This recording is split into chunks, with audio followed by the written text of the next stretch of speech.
to the regular meeting of the Birmingham City Commission on November 17th, 2025 in the Municipal Building at 151 Martin Street. If you all stand and join me in the Pledge of Allegiance. I pledge allegiance to the flag of the United States of America and to the republic for which it stands, one nation, under God, indivisible, with liberty and justice for all. Thank you. Roll call, please. Ms. Van. Mayor Ballard. Here. Mayor Pro Tem Long. Yes, here. Commissioner Haig. Here. Commissioner Host. Here. Commissioner Kolb. Here. Commissioner Kozlowski. Here. Commissioner Therese Long. Here. Great. We have proclamations, congratulatory resolutions, awards, appointments, resignations, and confirmations, administration of oaths, introduction of guests, and announcements. We have no announcements. We do have several appointments tonight. First up is the Board of Zoning Appeals, and we have two applicants. Carl Kona, who is already on the Board of Zoning Appeals, could not be here tonight, but he nonetheless would like to continue serving. And Susan Shackett. Hello, Ms. Shackett. How are you? Good. Good. So I was here back in July, Right. and I applied for the Housing Board of Appeals. I see some new faces, so congratulations to know. And I was appointed, which I was happy about. However, I came to find out that the Housing Board of Appeals hasn't met for a long time. So I feel like I can't be of much use in a board that does not meet. Therefore, I saw there was openings in the Zoning Board of Appeals, and I applied for that. To refresh some of you and some of you new people. So I am a licensed residential home builder. I have built within the city. I have lived within a few blocks of this building for the last 42 years. I guess I'm a lifer. And I have time now to give back to the community. And I could use my expertise in building to help out. Great. Well, we're glad you want to do that. So I could stay on both. I have time, but if that's not allowed, I could resign from the one that hasn't met for over 10 years. Definitely can't be on something plus the Board of Zoning Appeals. Yeah. Yeah, Well, then I so- would resign from that where I'm Okay. loose. And Okay, and you understand that there are two openings, one's for a regular member and one is for an alternate. You applied for regular member. Yes. I trust you would be satisfied with being an alternate member? whatever suits you. Okay. Well, I'll just point out that this board is a very important board, and I understand. it's probably a smart thing to do to be an alternate. If you're an alternate, you go to the meetings, and when somebody's not there, you participate. And then if you participate, correct me if I'm wrong, if you participate in a certain agenda item and that item ever comes back, then you're expected to continue your participation with regard to that item. Is that correct? I think so. So with that, does anyone have any questions for Mrs. Shackett? I just have one. Sure. You're a retired builder? You are not going I'm to not unretire? currently building within You're the not building in the city city or anymore? anywhere, actually. Okay, that's it. Thank you. Thank you. Nominations? Yes. Go ahead. I'd like to nominate Carl Kona to continue in his position as a regular member of the Board of Zoning Appeals to serve the remainder of a 3-year term to end October 10th, 2028. Second. No second necessary on nominations. All those in favor? Aye. Aye. Another nomination? Commissioner Host. I'd like to nominate Susan Shackett as the alternate member to the Board of Zoning Appeals to serve the remainder of a 3-year term to October 10th, 2026. All those in favor? Aye. Aye. Opposed? Unanimous. Thank you. We move on to an appointment to the Design Review Board. That's for an alternate member. We have one applicant, Steve Sweeney. Is Mr. Sweeney present? Mr. Sweeney is not present. Mr. Sweeney is a member of the Parks and Recreation Committee. What is the pleasure of the board here, of the commission here? May I make a suggestion? Certainly. We have to answer the question of whether he can be on both boards, and he's not here tonight.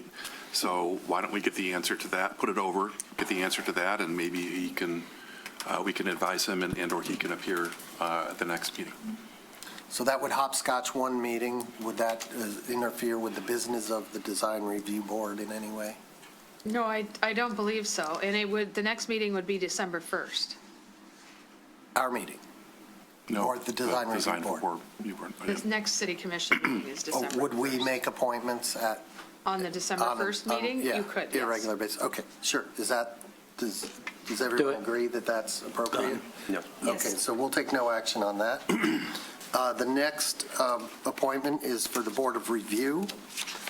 We have a regular member to be appointed, and we have an applicant, William Watkinson. Mr. Watkinson, hello. Thank you, Mayor. Thank you, everyone on the commission. I'm currently an alternate member, and I saw there was an opening for a regular member, so I thought I would apply for that. I'm still a practicing attorney. I'm still working for the state of Michigan as a magistrate. I feel my legal background will serve me well in this position. So thank you for your consideration. Any questions for Mr. Watkinson? Do I have a nomination? I'll make a nomination if there isn't any questions. Okay, please do. I'd like to make a nomination to appoint William Watkinson to the Board of Review as a regular member to serve the remainder of a 3-year term to expire on December 31st, 2027. All those in favor? Aye. Opposed? Unanimous. Thank you. Congratulations. Next up, we have appointment, this is a concurrence with the city manager's appointments to the Birmingham Shopping District. There are two appointments, Beth Hussey and William Roberts. Mr. Roberts, pleasure to have you here. Well, thank you, Mayor. Commissioners, Bill Roberts, I have 273 Pierce Street, which is street-side seafood. And I've been on the shopping board now for 28 years. I can't believe it, but time does fly. Through the course of time, I've been on the executive committee for probably a couple decades. And with new leadership, they put me back on a different committee at this point. But I plan on running my business, and I love to be involved with the city and know what's going on and throw some ideas out once in a while, and it's been a great time. So the one thing, since I'm up here, I would like to, I know I haven't met many of the new commissioners, but one thing I will tell you is the restaurant industry is not the same after COVID. It's been a difficult time. And what we don't need in Birmingham are more liquor licenses. The pie is split into many, many, many pieces at this point. But, you know, as you all go to the grocery store or see the prices, you have people come to your home to fix the plumbing, the whatever, it's unbelievable. And this is the most difficult year I've ever had after I moved into Pierce Street in 83. I bought Richard and Reese. If maybe a couple of you may know that restaurant, and eventually gutted it, got it the liquor license, and turned it into street side. So anyways, our industry needs help. Whenever you can help us, we'd appreciate it. And I'll just throw that out. Thank you, and we Clinton and I have appreciate your long service. You know, it's the best little, I'll call it the best little town in the state of Michigan. I love Birmingham. I'm going to say that we should probably take a motion and a second on this. You got Beth Hussey is on Zoom. I don't think, is Beth Hussey here? She's on Zoom. She's on. Oh, she is. Oh, good. Ms. Hussey, would you like to tell us about your involvement with the BSD? Do I have to unmute her? Nope. There we go. I think I'm unmuted, and let's see, can I? We can hear you. You are. We can hear you. Okay, hello, everybody. I'm just excited to be a part of the Birmingham Board. I've been at it for a little while now, and I love it, and just happy to serve. Great. Well, we're happy to have you serve, I think. Yeah. If I may comment, I talked Beth into it and to get onto the board, and she's just a terrific member, and she's always doing things for the neighborhood and for the shopping district. So I think you would be making a wise choice to continue with Beth on our board. Thank you. Thanks, Bill. Thank you. Yeah. So can we do Thanks, this Bill. in one motion and second to concur in both appointments? Okay, can someone give me a motion? Give you a motion. I'd like to make a motion to concur with the city manager's appointments of Beth Hussey and William Roberts to the Birmingham Shopping District Board as a regular member, a business representative with interest in property located in the district to serve a 4-year term to expire on November 16th, 2029. Second. Second. I think we can do this with a voice vote, right? All those in favor? Aye. Yes. Opposed? Nay. None. Thank you. Thank you. Thank you, Ms. Hussey. Swearing in. Okay. Swearing Did we swear in? I don't know. Are we going to swear them in? Yes. Yes. Okay, So, let's swear There goes them in. Alex. Bill? I have all the newly appointed board members that are present come forward. And then the ones that are online or were absent, we'll touch base with you later for your, raise your right hand. You'll say I do after me. I do solemnly swear or affirm that I will support the Constitution of the United States of America and the Constitution of this state, and endeavor to secure and maintain an honest and efficient administration of the affairs of Birmingham, free from partisan distinction or control, and to perform the duties of office of Board of Zoning Appeals, Board of Review, or Principal Shopping District according to the best of my ability. So you guys will, one at a time, sign and print, and I'll fill in the rest. So just sign and print.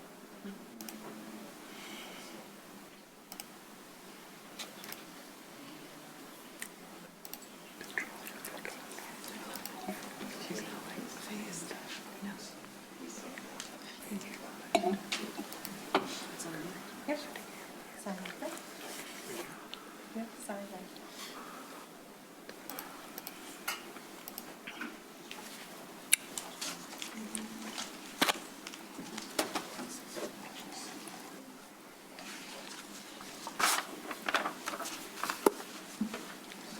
So I'll fill in the rest.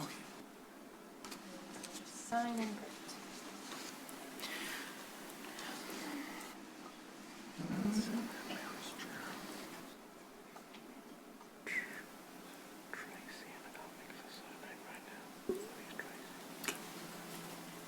Thanks very much. Okay, congratulations to the appointees. Thank you so much for your service. Next, we have staff introductions. I believe, Alex, you will introduce Hannah Faye Nasser. Right. Good evening, Commissioners and members of the public. I am thrilled to announce our newest intern in the clerk's office, Hannah Faye Nasser. She's a first-generation college graduate from MSU James Madison College. She is also a Birmingham native. I definitely see lots of potential with her as a future leader, and she's been here for almost a month, just before the election. And in just those few weeks, she's really impressed us with her abilities and really shown us that she has a lot of potential as a future leader in public service. Excellent. Would you like to say anything? Yes. Thank you, Alex. It's a pleasure to be here before you tonight. I am incredibly grateful to begin my journey of public service in the place I call home, which is Birmingham. It's been a joy working with Alex and the other members of the clerk's office, and I've already learned so much because the clerk's office really just is in everything. So I appreciate you taking the time to let me introduce myself tonight, and I'm looking forward to my future public service. Welcome. Good luck. Welcome. We're glad to have you. Thank you. Okay, now we are open to the public for matters not on the agenda. So if you are online, use the raise your hand function, and we'll call on you. And if you are in the room, please tell us your name and your residency. David Bloom. I'm a resident of Birmingham. I live on Wallace Street. Good evening to all of you. The reason I'm here tonight is to elaborate on some of the remarks that I made at the meeting last week and my concerns regarding the vote selection for the mayor and mayor pro tem. These concerns fall into two veins. The first I would call hypocrisy, and the second I would term voter disenfranchisement. And I'll discuss my concerns for each of these in turn. I guess I'll start with hypocrisy. Maybe a year and a half ago, 2 years ago, our city attorney, Mary Kucherik, had advised the board, the city commission, that discussions on topics before the board needed to all be handled in public and be transparent. I actually, at that point, had some disagreements with her on it. That was the advice that she had given this commission. The commission seemed to, and I know we have two new members now, seemed to take that advice to heart. I can recall when one of our commissioners, who's now Mayor Pro Tem, treating residents like school children, scolding them, lecturing them, that all discussion, everything has to be before the board. Nothing can be done in private. Maybe I'm a little bit old school. I know stuff happens behind closed doors. I actually don't have a problem with that. What I do have a problem with is the apparent hypocrisy that I saw at the meeting. It looked to me, and I'm happy to stand corrected if I'm wrong, that the selection of the mayor and the mayor pro tem and how it was done and how the nominations happened had all been pre-scripted out like kabuki theater ahead of time, behind closed doors. There was no discussion among the commissioners about any of the candidates. And if you're going to do that, you have the power to do it. It's political. I recall our new mayor saying at one point everything is political, and I actually kind of agree with that. So I get it. You had the power to do it, and you did it, and that's fine. But please don't, if you're going to govern the way that the city attorney advised and have everything transparent, then be transparent. Have discussions. Do it all here. Don't make voters like me, residents, feel like everything was a done deal and a slam dunk before it even got to this meeting. So please pick one or the other, but don't do both. And don't pretend that, or make it look like you're pretending that you're being transparent when it appeared at the last meeting that you weren't. The second vein I'd like to address is this voter disenfranchisement. Now, we have a tradition in our communities of the mayor pro tem becoming the mayor, and I don't have a problem with that, as I said, and I actually like tradition and valuing the traditions in this community. So I didn't have an issue with that, okay? And that was the position of the mayor. The mayor pro tem is another story. We have two other commissioners here who were the top vote getters in their respective elections. One of the commissioners was the top vote getter twice. The other one was the top vote getter in the last election. There was no consideration for them being the mayor pro tem. And if you want to think about it one way, those two commissioners are the most liked by the residents that elect them here. They wanted those people here. That's why they got the most votes. And the people that voted against that totally screwed them over. But not only screwed those people over, you disenfranchised the voters that elected all of you here. And that's disingenuous, and that's wrong. Again, it's power, it's politics. You guys had the power to do it. It happens all the time. But there are consequences to that. Not necessarily consequences to you. You have to live with your conscience in your vote. I think you did the wrong thing. I think you disenfranchised this room, this body, and the voters that put you all here. Thank you. Thank you. Moving right along. We have the consent agenda. All items listed on the consent agenda are considered routine and will be enacted by one motion and approved by a roll call vote.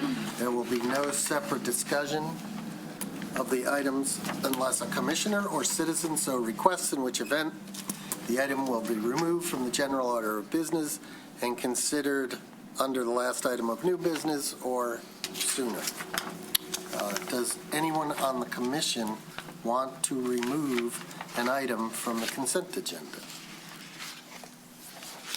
None. Does anyone in the public want to remove an item from the consent agenda? If you're online, on Zoom, you can use the raise your hand function. I see no one online, no one here, so let's take a roll call vote, please. Should we have somebody move? Oh, somebody has to move it. Right. I'll do that for you if you want. Please. I'll move the consent agenda, including items A through F. Second. Great. Now we can do a roll call. Commissioner Host, Yes. Mayor Ballard, Yes. Commissioner Kozowski, Yes. Mayor Pro Tem Long, Yes. Commissioner Cole, Yes. Commissioner Haig, Yes. Commissioner Therese Long. Yes. Thank you. Moving ahead to the city manager's report. Yes, and I have been asked to shorten this up a little bit, so hopefully you've all read it. But I will still touch on some of the key points in here. From the Baldwin Public Library, we have the retirement of board member Melissa Mark after 8 years of service to the library. And then for any of you that may have attended, there was a reception just before this meeting for Rebecca Kraft for the Michigan Libraries Association's 2025 Public Librarian of the Year. So that was very nice. And for any of you that went over, at least in the beginning, Doug Kostick, the former director of the library, was also there, as were Rebecca's parents. So it was nice to see that that was put on for her. Also, with regards to the library, the closure for Thanksgiving, they'll close at 5:30 on Wednesday, which is earlier than normal on a Wednesday, and they'll be closed Thursday and Friday. With respect to the Birmingham Museum, Allen House is closed right now because they're changing exhibits, but Hunter House will remain open during the holidays, and there's a new experience, and I was lucky enough to attend one of these candlelight tours of the Hunter House last week. Well, I think it was last week. I think it was last Thursday. And there's a little bit of ghost stories involved there and a lot of history. So if you get the chance to attend, I would definitely encourage it. From the Birmingham Shopping District, also coming up to a very busy season with the holidays and all of the special events that are going on. Kicking off on November 29th was Small Business Saturday and Santa Walk. And then the Santa House has been delivered to Shane Park, as you know, or as you may have seen. And so that'll all start kicking off on November 29th, all the way through December 24th. Also from the Birmingham Shopping District, October closed off the Birmingham Hamburger competition. We have a winner. It's Terra Kitchen and Cocktails. There were 19 participating restaurants, and there were top 5 restaurants were Terra, which was first, Adachi, Ely's, Bell Bistro, and Hazel's at number 5. Also from the BSD, some new businesses that are coming in. RH Gallery at 300 South Old Woodward, as you know, will be opening this week. Red Vanley at 203 East Maple, and then coming up in 2016, Viore, Rag and Bone, Design Within Reach, Street Beat, and Cashin Izakaya, which I think you reviewed not too long ago. So we do have a lot of new retail and restaurants coming to town. The building department, I'll just highlight that there is a monthly report for all of the building activity that you can get through the link in the manager's office, so feel free to check that out. Again, from the clerk's office, a thank you again to city staff, to Alex and her team, and all of the local election inspectors that helped us out, and we had a successful election on November 4th.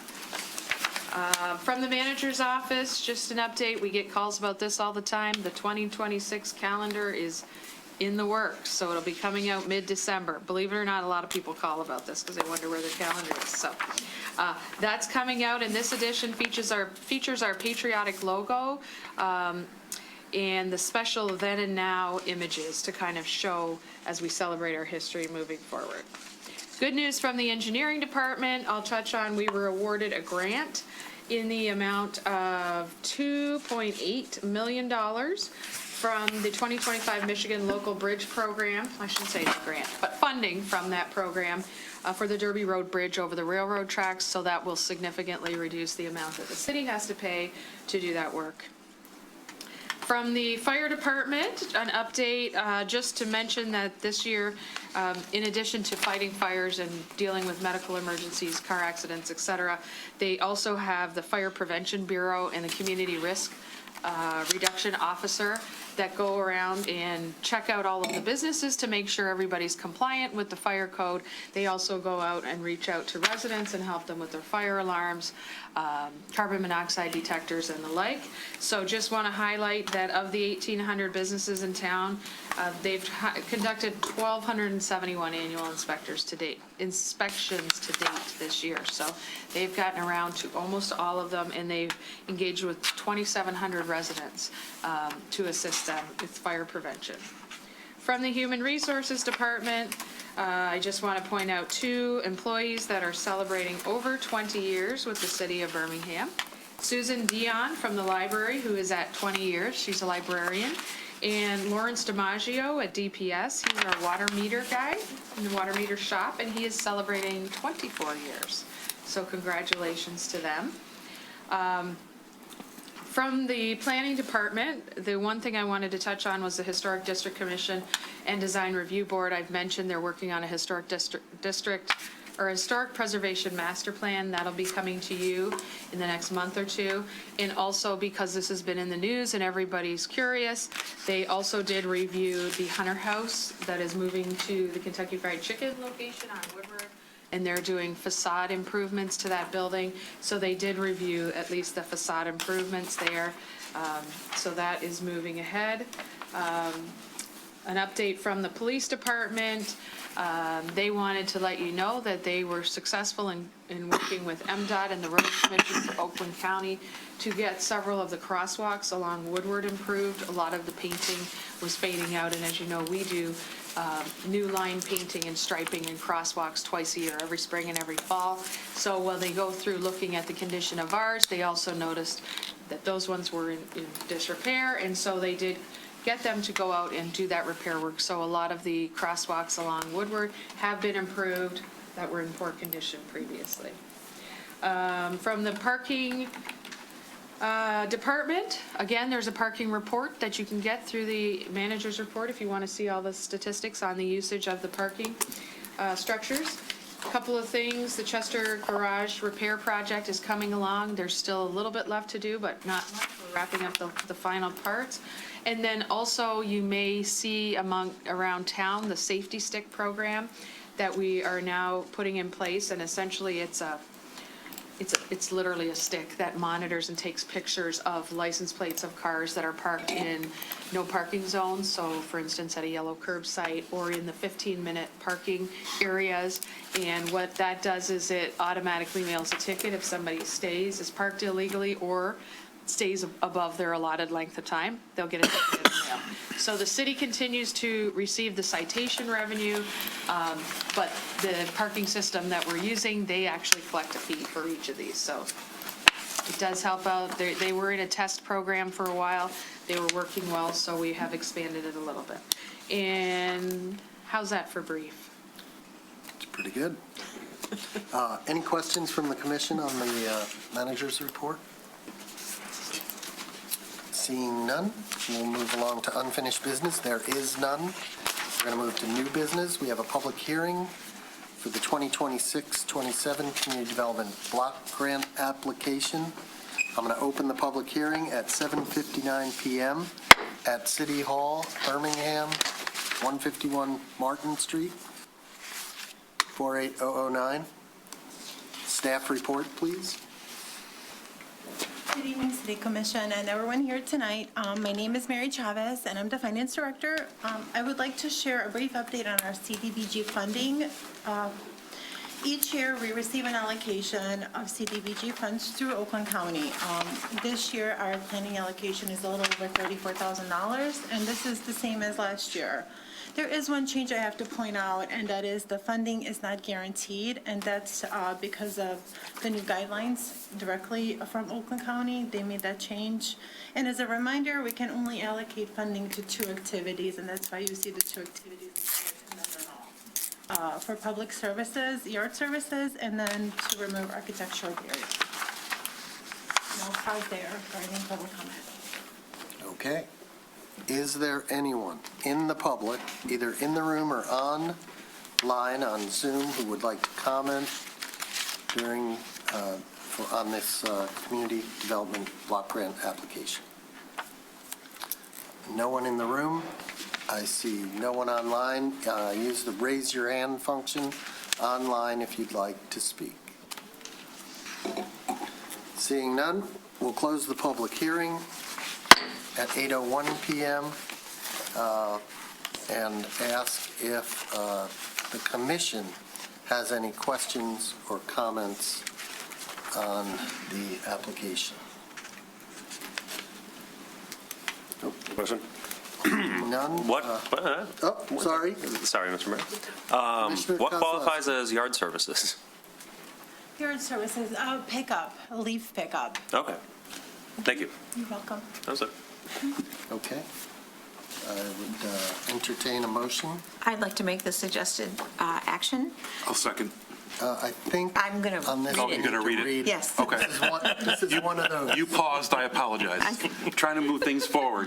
I jumped ahead, I apologize. I'd like to make a motion adopting a resolution approving the program year 2026 Community Development Block Grant application with the following projects and respective allocations. Activity number 1, public services, yard services in the amount of $5,107, and activity 2, removing architectural barriers at the museum park in the amount of $28,945, totaling $34,052, and authorize the city manager to sign the application, conflict of interest certification, affidavit of compliance, subrecipient agreement when available, and other documents resulting from this application on behalf of the city, and submit the documents to Oakland County. Second. Do we need did you already read that into the record? Yes, you did. Ms. Bingham, All right. please roll call. Mayor Pro Tem Long, Yes. Commissioner Kozlowski, Yes. Commissioner Host, Yes. Commissioner Kolb, Yes. Commissioner Haig, Yes. Commissioner Therese Long, Yes. Mayor Ballard. Yes. Good. Next up, we have a resolution to approve the playground layout design for Poppleton Park and purchase of playground equipment through Landscape Structures with Sourcewell Cooperative Purchase Pricing in the amount of $516,000 and change. The installation of equipment, accessible pathways, site furnishings, for a total purchase price not to exceed $1.7 million and change. Ms. Laird. Yes, thank you, Mayor, City Commission. I'm Carrie Laird, Parks and Recreation Manager. Let me get the screen on full screen mode here. And with me this evening, we have Scott Zielinski, DPS Director, and Lance Shipman with Ventura. And so, City Commission, you have not been formally introduced to Ventura. So Lance will be completing that introduction this evening and also presenting the proposed plan for Poppleton Play Area.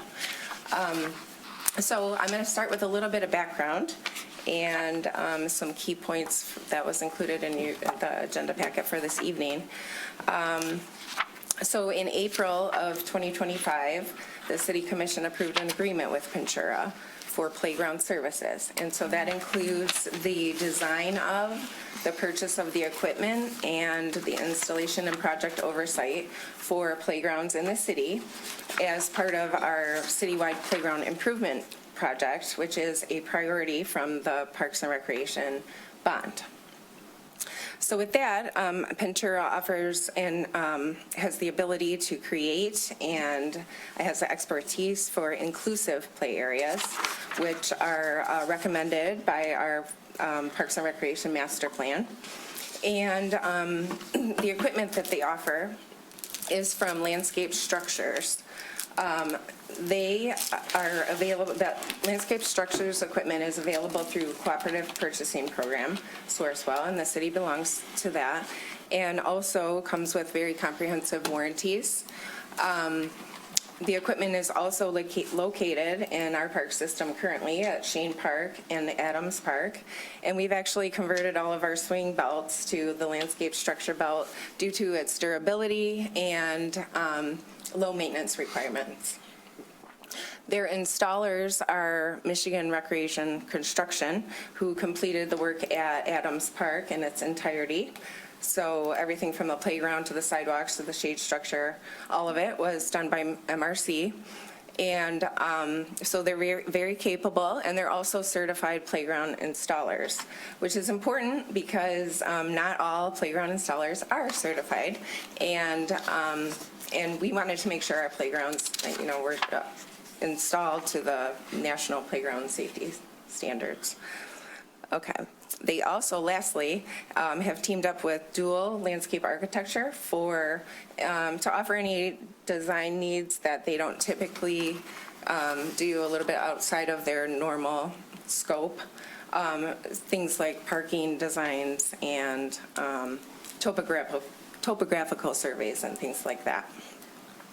So we kicked off the citywide playground improvements with Lincoln Well and Pump House, and Lincoln Well was just recently opened late last week. We've had a lot of visitors already. Hopefully you've had a chance to stop by and see it. And Pump House is due to be open here in the next week or so as well. And so we're continuing on. Poppleton is next. Pembroke is coming soon, also budgeted for this fiscal year. And in fact, it wasn't included in the manager's report because the deadline was quite early this time. But we are planning for a public input session at our December Parks and Recreation Board meeting for Pembroke. So we're rolling. Poppleton, it was always intended and envisioned to be the city's first fully inclusive and accessible play area. And so the design includes accessible pathways, solid surfacing throughout the play equipment. Shade elements are included in the proposed design, trees, the addition of trees, keeping existing trees and then adding more trees, and gathering space, benches, seating areas. There are a lot of wheelchair accessible items as part of this playground project as well, and it does include an accessible tower structure as part of the design too. I don't want to take too much away from Lance. Can't wait to come up. So very designed for inclusivity and accessibility. We held a public input session at our August Parks and Recreation Board meeting. It was very highly promoted. We wanted to reach residents from all over the city because it is a community park, and it was very well attended. We also had an engaged survey for Poppleton improvements during the month of August. And we talked about Poppleton at our September Parks and Recreation Board meeting. We came back with modifications to what was originally proposed in August. And then again in October, a final draft concept plan was presented to the Parks and Recreation Board. At those two meetings, we also had some discussion about offering ADA parking along Oxford Street.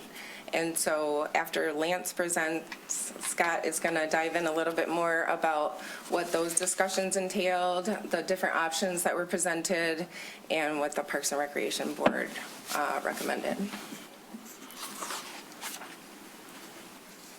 And then with all of our projects, playgrounds or otherwise, we take a look at what types of inclusive items that we can include. And Poppleton checks several of the boxes that you see on the screen. There's spaces for rest, lots of benches, shade elements.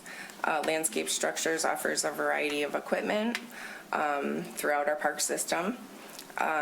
It does include, the proposed design includes walking paths, a drinking fountain, a cool mist station, and for restrooms, it designates an area for temporary ADA accessible restrooms at this time.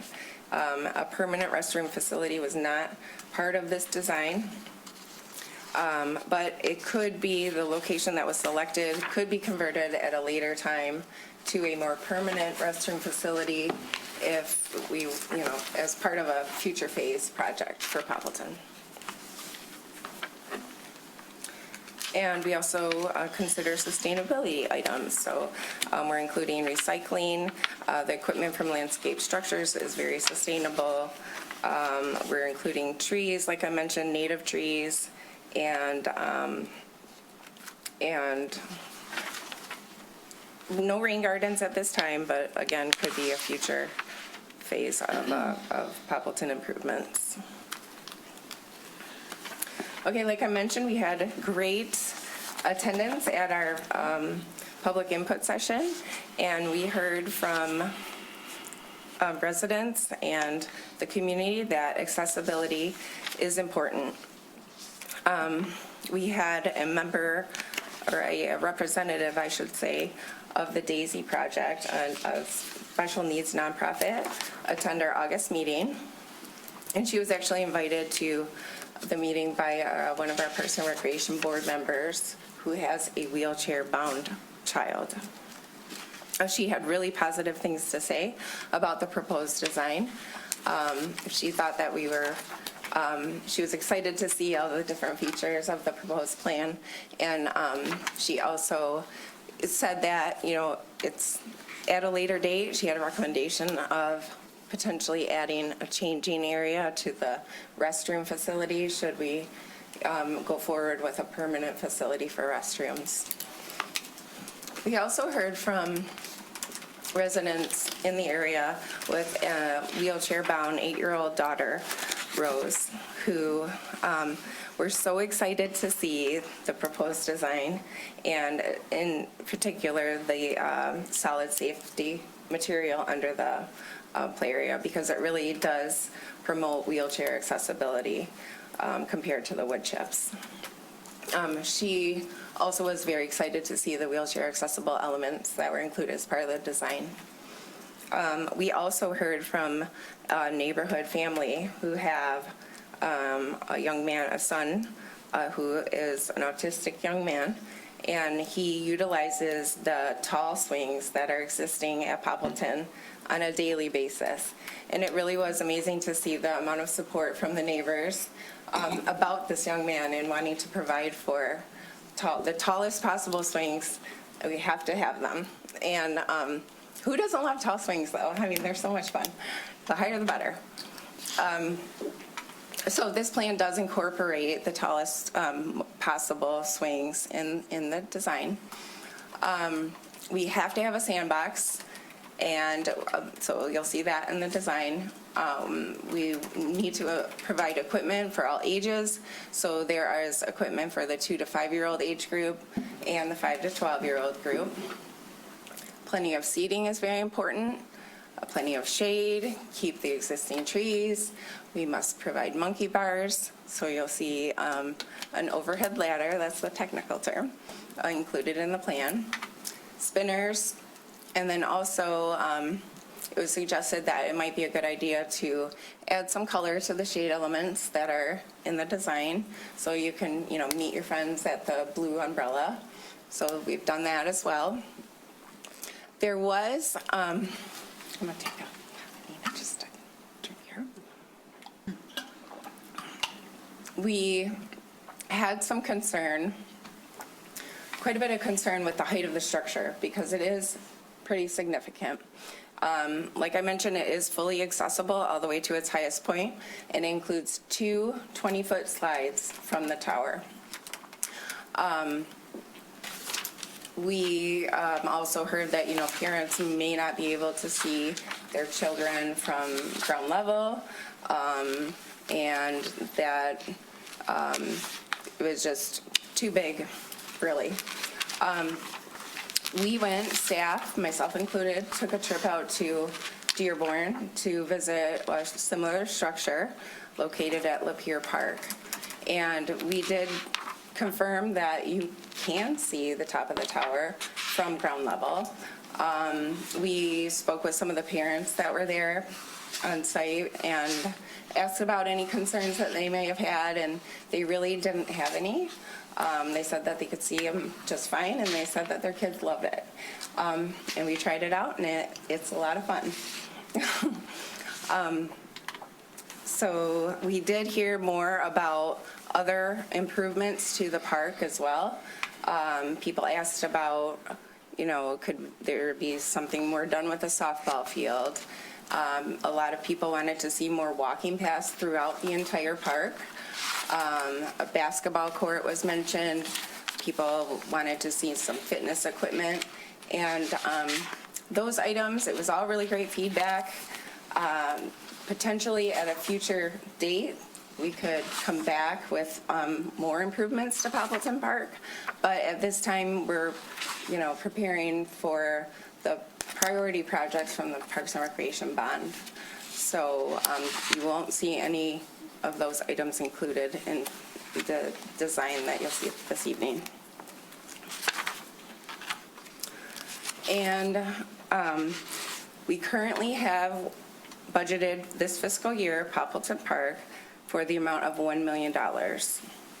And this was based on what was originally designated as part of the Parks and Recreation Bond Project allocations. That is an estimate from 2019, 2020 timeframe.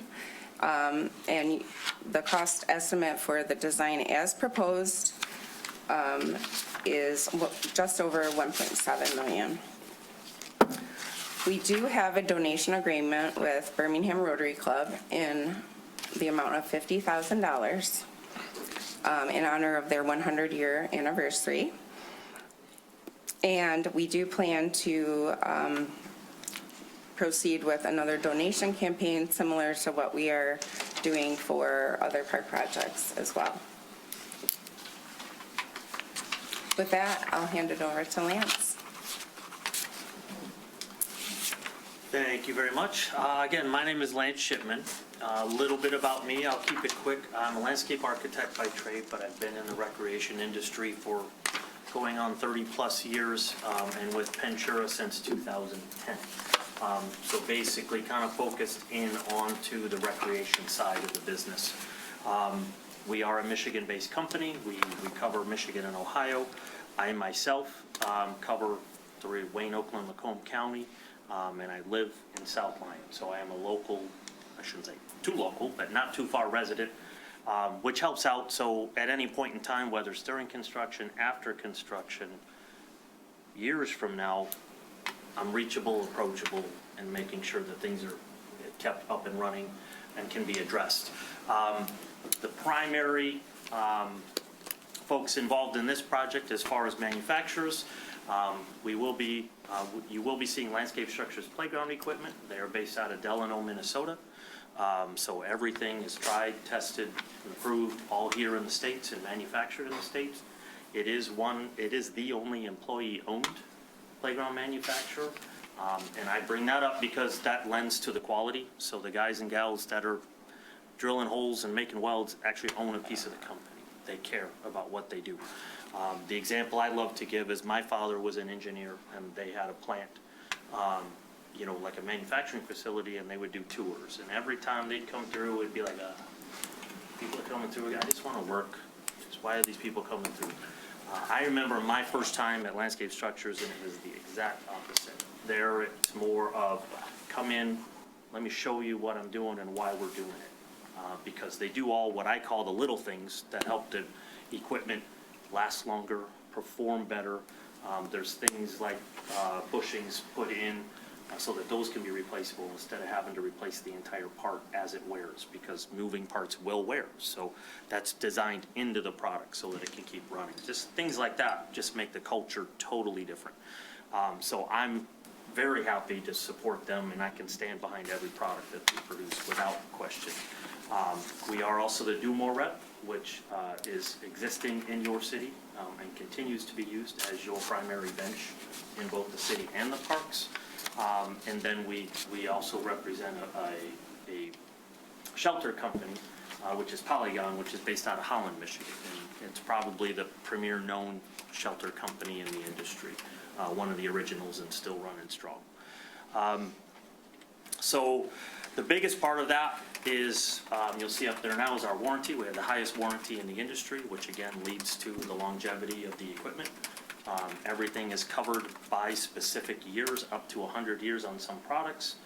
If any of you are in business with manufacturing, if it says lifetime, that can mean whatever they want it to mean.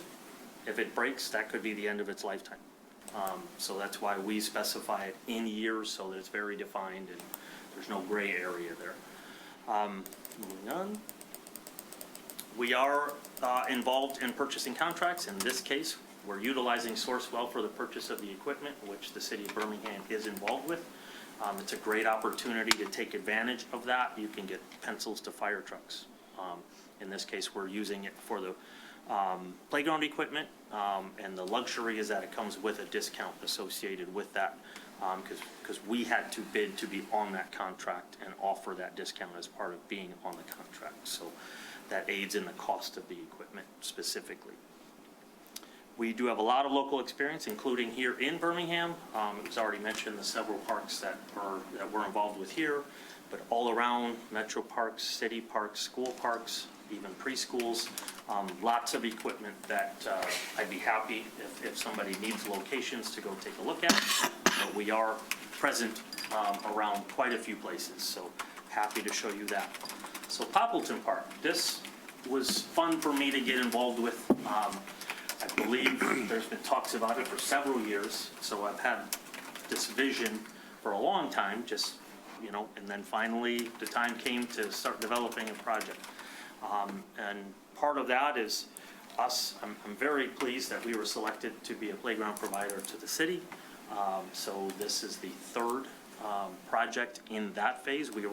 We also were the provider to Adams Park, which was done a little bit different through a different mechanism, but we were the supplier for that as well. So Poppleton Park, this is the primary park within the city in terms of being the largest park in the city. And the desire for this park was to be an inclusive park for all users, all abilities, all age groups, as far as playgrounds goes. So we got into it, did some development of that, and this is what we came out with after reviews, survey feedback. So this has been tweaked probably 2 or 3 times from its original conception to try to address and accommodate things that were brought up as important features for this city. Because I always say, I might have an opinion, but you folks and the residents here know better about what's best for this community than even I would. So I always receive that equipment, employ that into the design so that we can get to what the city deserves in itself. Next. This is an aerial view, kind of in color, just to kind of see how it fits into the park, what we're showing in there. You can see the existing and proposed trees in there as well, so you can see how it's kind of nestled into that open space in the middle with an arrival point. This is the overall master plan of the park.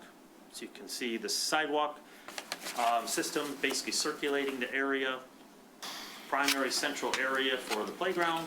We've got a shelter, a 30 by 30 shade shelter. In that position there, kind of lower left, we're showing the restroom pad at this point in the lower right in order to accommodate some temporary restrooms, and then the sidewalk connections all throughout.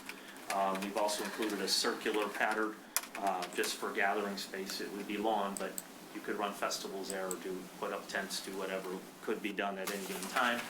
And just as a background, this actually reflects pretty closely the master plan that had been done for this park several years ago. So while we may have tweaked some shapes a little bit, it's really in keeping spirit with what was developed back then. This is again that top-down view as you would see it with the park. This is looking west. So this would be the primary street entry coming into the park. You can see there's sidewalk access from multiple locations to either go directly into the playground or to circulate the park as you see fit. Another view looking to the south, actually looking southeast a little see how that sits in there. And this is a view looking north. We've got a lot of imagery, so I'll probably go through these fairly quickly unless you want me to stop at something specific as we're going. We'll kind of hone in closer to the playground equipment as this goes along. Again, this is a view looking northwest, looking across the shelter. Or no, I'm sorry, that was correct. Yep. Sorry. So now we're focusing in on just the playground itself. So this is the overall view of the playground. The primary structure that's in here, you'll see in the middle, is our Volo Air. This is an absolute game changer when it comes to inclusivity and playground use. I'm very proud of this piece of equipment. It was introduced last year. There's always been talks of getting tall with any playground, just because they want visibility, wants to be seen, kids love to get tall, all that.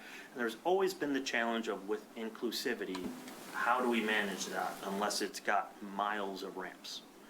And I've done projects with lots of ramps to get children up to certain heights. This is a different mechanism to try to accomplish that. Traditional play structures have posts and decks, so lots of decks, lots of transfer by step. In this case, we have a new product that was introduced and it's patented. It's called our FlexNet. And that FlexNet provides an ability to put something on a slope that offers children with any ability to navigate two different height levels by way of transfer or crawl or scoot or however they can manage to do that. So it's got openings that's much smaller than, say, a cargo net, which obviously legs fall through, very hard to navigate. You can't really lay across it, it's not comfortable. This in itself has much more navigability, and it allows fully accessible tower all the way to its 20-foot slide that's up at the top. That's unheard of in the industry. Normally, you'll see towers that are labeled as inclusive towers, but maybe the lower parts are considered inclusive. There's some things they can reach from the ground, but in this case, we've offered an ability to get all the way up to its highest point and be accessible.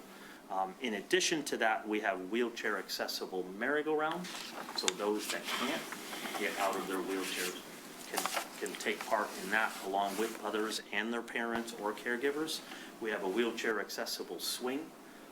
It does actually swing. Some may view it more like a glider, but it is an actual swing because it does have a pendulum point. It's not just side to side.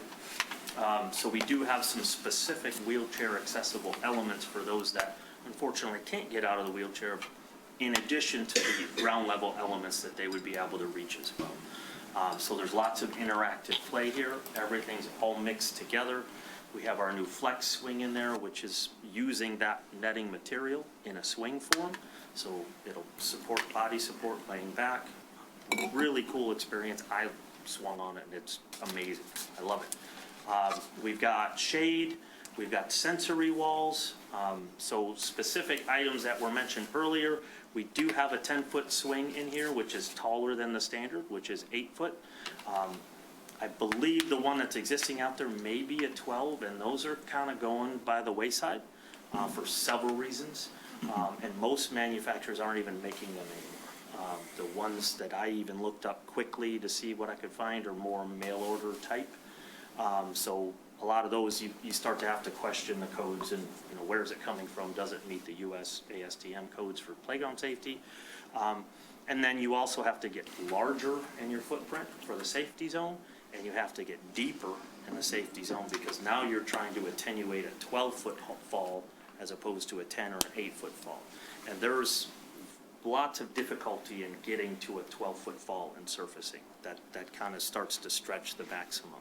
So landscape structure's tallest swing is a 10-foot swing. So that's what we have provided in here. There are 4 swing seats in with that, in addition to the 8-foot swing sets we have on the opposite side. So we've offered that opportunity. The monkey bars, or in our words, the overhead ladder, is the piece all the way to the right. So we added that by request to have in there as well. In addition to the spinners that are all located in the middle, there's technically 4 different spinners, including the merry-go-round. So single person, multi-person, several persons, all can spin. Spinning's very important for kids, not necessarily for us. We get a little queasy after a few spins around. Children, even up through the 12-year age group, their inner ears aren't fully developed yet, so they don't feel it the same way we do. In fact, I always bring up that my child had, at daycare, they had spinners there, and there was a little girl there that would actually get in, get herself spinning, and actually fall asleep. It was soothing to her to spin like that. And then, in addition to that, studies show with kids that after spinning, it actually resets the brain.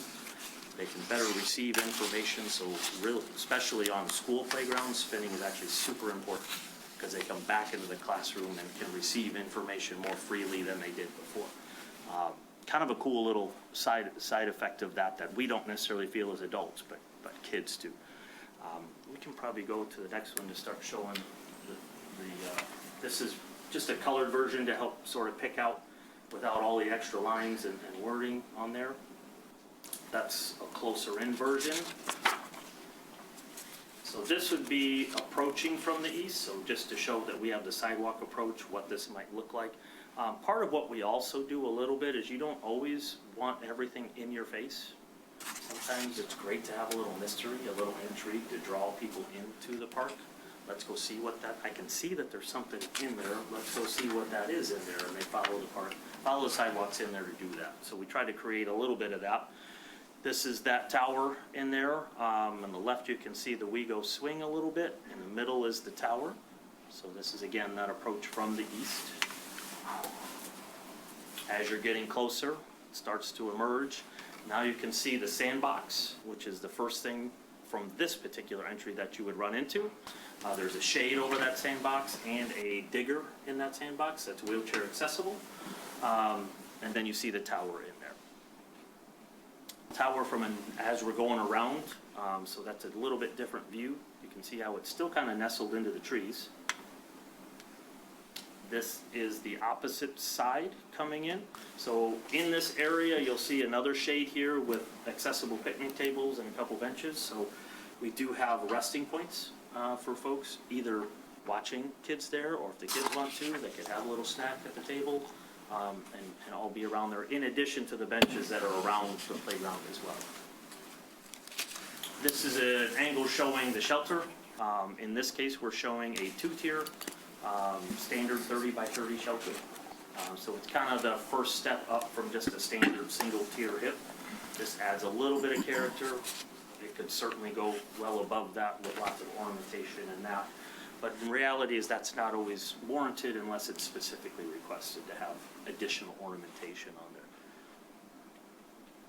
So this is a view coming from the south, approaching the shelter, continuing along the path there, continuing. This is an area, you'll see this bright blue piece in the middle, and I apologize, I didn't mention it earlier. This is a swinging bench. It was also part of a lot of discussion in all of the surveys to have a glider or swinging bench or some form of that. So we do have that included in the plan, and that is where that sits. As we go further, approaching it more, keep going through these. So now we're up to the playground. This is the wheelchair accessible swing. It's got a nice little ramp to get on there. So there's a spot for a wheelchair on one side and a bench on the other, so they can swing with their friends, with their family. You can also back in or spin around a wheelchair in the very middle, so you can actually accommodate two wheelchairs on that swing if you wanted to. Another view of that. On the right, you can see the monkey bars there. So this is looking through the monkey bars into the tower area. Those are the 10-foot swings you see there with the tower in the back and the sandbox on the right. Now you're looking straight at the sandbox. This is a great view of the rollover. You can see the complexity of what's going on there. It can house a ton of kids with lots of different varieties of play activity, from very easy to a little bit challenging, which is what you want out there because you want to challenge everybody. I think we spin around this a little bit. Yep, this is from the other side. There are a total of 4 slides on this, I believe. We used that one. 1, 2, 3, 4. Actually, yeah. So you're seeing the two tall tube slides. There's our smaller in the middle, which is actually a quite big slide, our avalanche slide. And then we'll spin around and there's a double slide on the other side as well. More views. This is that seating area. In this area, this is kind of where our 2 to 5 area is, or the younger child area. So we have a wee-saw, which is also an acceptable seesaw for those that can transfer out of a wheelchair. We have a sensory wall here that you see on the right. So anybody, including those that cannot exit their wheelchair, can utilize that element. And in the background of that is our small little motion play structure that's in there for the little guys. There's that sensory wall tower in the background. This is coming in from the primary entry, so you can see how that tower exposes itself in there. And then you can also see a communication sign that we have in there to help children communicate that might have the need to either sign or point out pictures to be able to communicate. This is a little bit up close picture of that 2 to 5 structure, our smart play motion structure. There's actually 16 elements of play on there. So there's a lot going on in a little space. There's even a little matchbox car track on there. If they were to bring their little cars out, they can roll down. This is a closer in picture of the Volo Air. You can see that double slide that you couldn't see from the other image. And you can also see the visibility up through it and all the different challenges and different things inside that tower, which make it really cool. Another angle of that. Back here.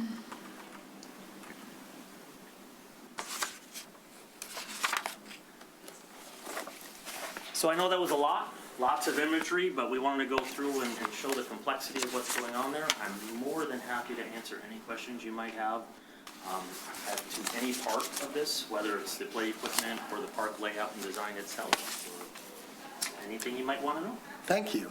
Thank you. Thank you for a very thorough report, both of you. We are now going to hear about parking. Is that right? Yeah, so as part of this, it's a community park, but it does abut right up next to a neighborhood. And we recognize that this grand level of a playground is going to draw attention.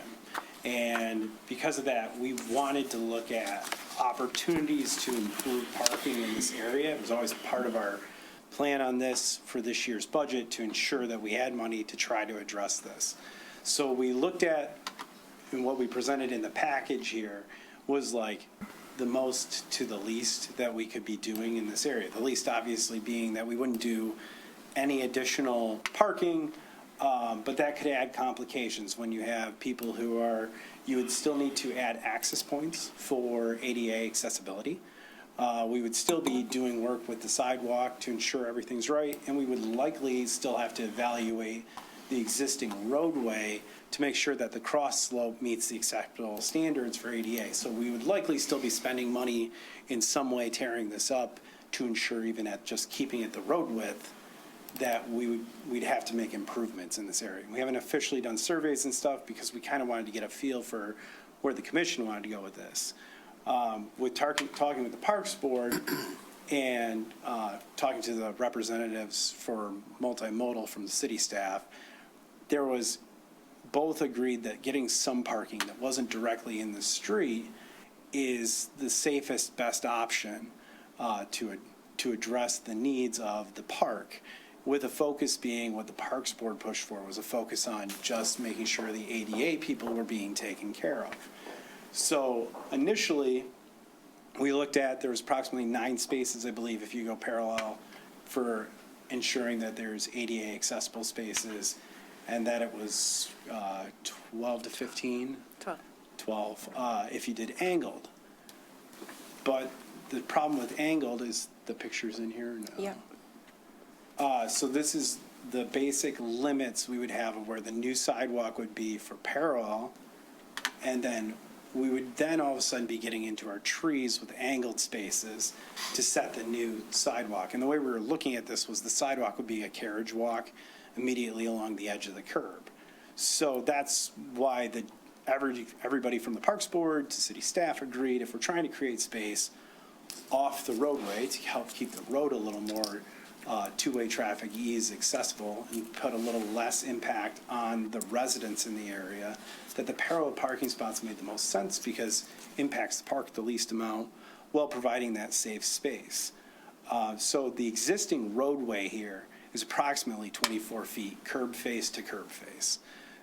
Typical parking spot is about 8 feet wide, which would only leave us 16 feet for two-way traffic if we were to eliminate parking on the far side, which was an idea that had come up. The problem with that is the impact it has to the neighborhood, in my opinion. And we're trying not to impact them as best we can. So if we cut in, because we have to do work anyways to make sure this is ADA appropriate, we believe that this would allow more space. Now, could we still consider limiting parking to one side? Yes. And that would provide ample room for two-way traffic to ensure emergency services would never have an issue getting through, that sort of thing. But that's why we ultimately were coming to you guys to get input as to how many spaces should we do. Parks Board recommended 5 spaces for this protected area. That's the reason why we wrote it the way we did, of saying 5 spaces up to $80,000 approved. That there's some leeway in there to where if you were to say, yes, give us X number of ADA accessible spaces, let's do that. But also, if there's money in the budget, add some regular spaces in there so that regular people can park in that edge area too. We would be happy to evaluate that and get that as part of the final design, with the goal not to exceed $80,000 in what we'd be tearing up to make that happen. The basis of space that we went for on these parallel spaces was based off of a 13-foot wide parking space to ensure ample room for getting wheelchairs in and out, getting carts in and out for the baby strollers, and that sort of thing, to ensure that there's not going to be an issue for the safety of those trying to use the park in those spots. And like I said, we focused on ADA. There's not a set requirement. It was just in discussions with the park board and the public, it became apparent that if we're going to provide the safe space, we wanted to focus on ADA first, because that's the intent of this fully inclusive park. So that's how we got to where we're at. Great. Thank you. I think what we ought to do is, for reasons I'll explain later, as soon as we feel comfortable, I think I'd like to hear a motion on this. But I would, maybe that's 2 motions, one on the playground and one on the parking. I think we should separate the discussion and talk about the playground first. And I think we could whenever we make the motion on that, the sooner the better. Well, I'd be delighted to make the motion on the park. On the playground? On the playground, yes, if you're ready for that. Can I ask a question first? Yeah, I have a question too. Well, when someone wants to make a motion, I have to let them make the motion. I'm supposed to have questions of the presentation first. Like I said, I'll explain my reasoning during the next agenda Explain item, it. but there is a motion being made, so that interrupts everything, and there's nothing I can do about it. And then there could be questions on the motion and on the park. So as a preamble, I was first involved with this on the Parks and Rec Board, and as we created the estimate for the Parks Bond, delighted that this has finally come to us. I think it's an excellent design. It's happy. It's wonderful to be able to fulfill the promise to the community that we made when they voted to support the Parks Bond back in 2020. So I would like to make a motion adopting a resolution to approve the playground layout design for Poppleton Park and purchase of playground equipment through Landscape Structures Incorporated with Sourcewell comparative purchase pricing in the amount of $516,164.35. The installation of equipment, accessible pathways, and site furnishings by Ventura LLC in the amount of $1,194,957.08 for a total purchase price not to exceed $1,711,121,000.43. And in addition, to appropriate and amend the 25-26 budget as follows. Revenues drawing from fund balance from the Park System Construction Fund of $711,121.43, and expenditures from the Park System Construction Fund for $711,121.43. Second. Okay, so now we have something to talk about. As the maker of the motion, I'm going to give you the first opportunity to speak up. I don't have any particular questions other than to say, when we put the placeholder for this pricing back in 2019, obviously costs are a lot more, but there is room within the Parks Bond appropriation, Scott, because two of the items that were originally forecast as part of the $11,250,000 were the $500,000 splash pad, which is currently not on any program anywhere, and the Springdale Golf Course irrigation improvements at $525,000, which were that was a present from Mr. Valentine that was included in the $11,250. Those were more appropriately paid for from the Golf Course Enterprise Fund. So so why this is higher than was budgeted, there is certainly some movement within the Parks Bond funds that can go towards that, and we could, grants have been made. For example, in the consent agenda, we approved the $400,000 grant from Michigan for Booth Park from MDTNR Trust Fund. So it's kind of fluid and moving, but I think this is I think the Parks and Rec Board did a fantastic job, along with city staff, of really being responsive to the community input, of refining the plan.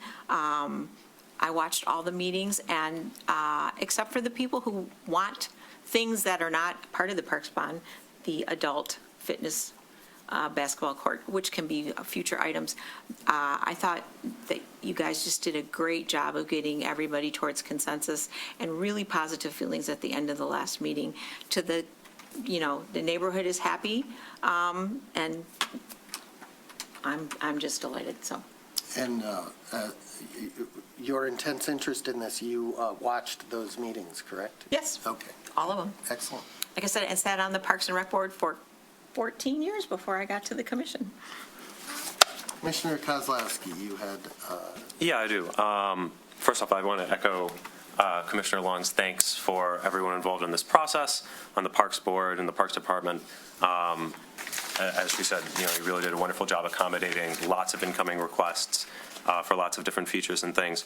I mostly just wanted to confirm something. It looks from the images like this is the case, but Carrie, I believe, had mentioned that people in the neighborhood had suggested some misgivings that it is a very, very large structure, and they were sort of concerned about views.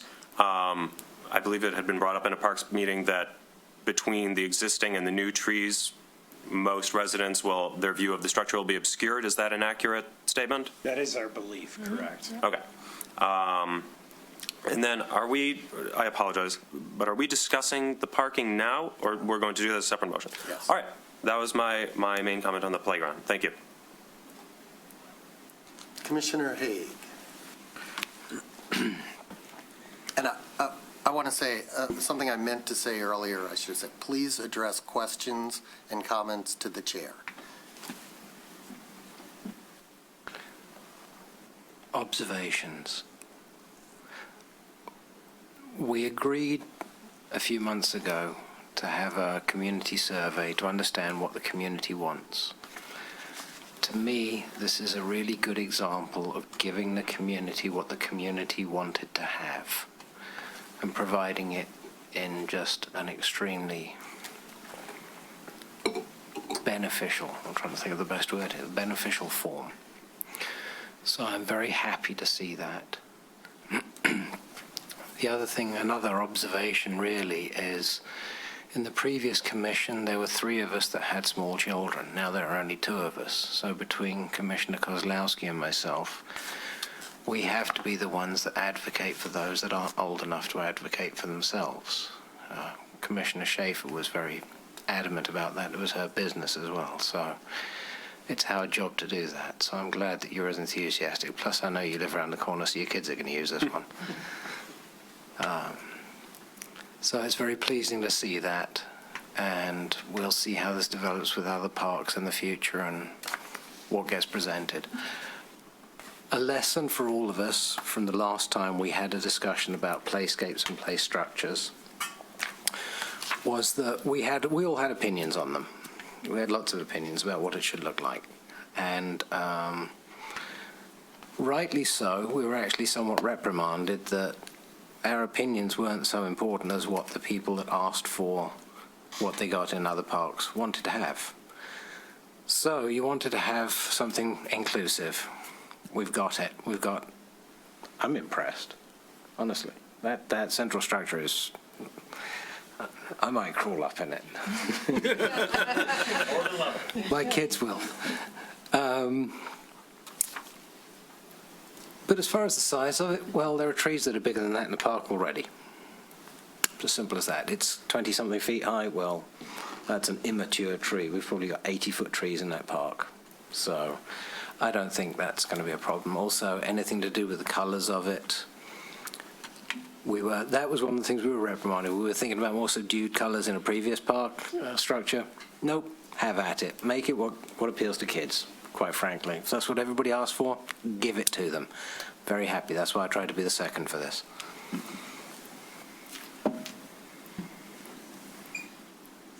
Yes, Mayor Pro Tem Long. I echo all the sentiments. My oldest was born in 2003. My youngest was born in 2007. I've spent a lot of time in Birmingham parks over the years. Not anymore, except for when grandchildren come. But that's another time, another place. I think it's amazing. The only thing that I ever thought that we could always use more of is park benches. I always felt like people ran to the park benches and they just camped out there and that there was no spots, and especially if you have people with children or what have you. More park benches, like you can never have enough park benches. And I tried to count on the map. I think there's like 6 for this work. Maybe there's more because I'm looking on the drawing. So may I ask a question? You may. Thank you. Address it to the chair. How many park benches are there in the park? Through the chair, if I may. Yes, of course. I believe it's around 15. Oh, wow. Plus or minus, because in addition to new benches that we are placing within the playground perimeter itself, we are also relocating and utilizing all the regular park benches that are already existing on the park. Okay.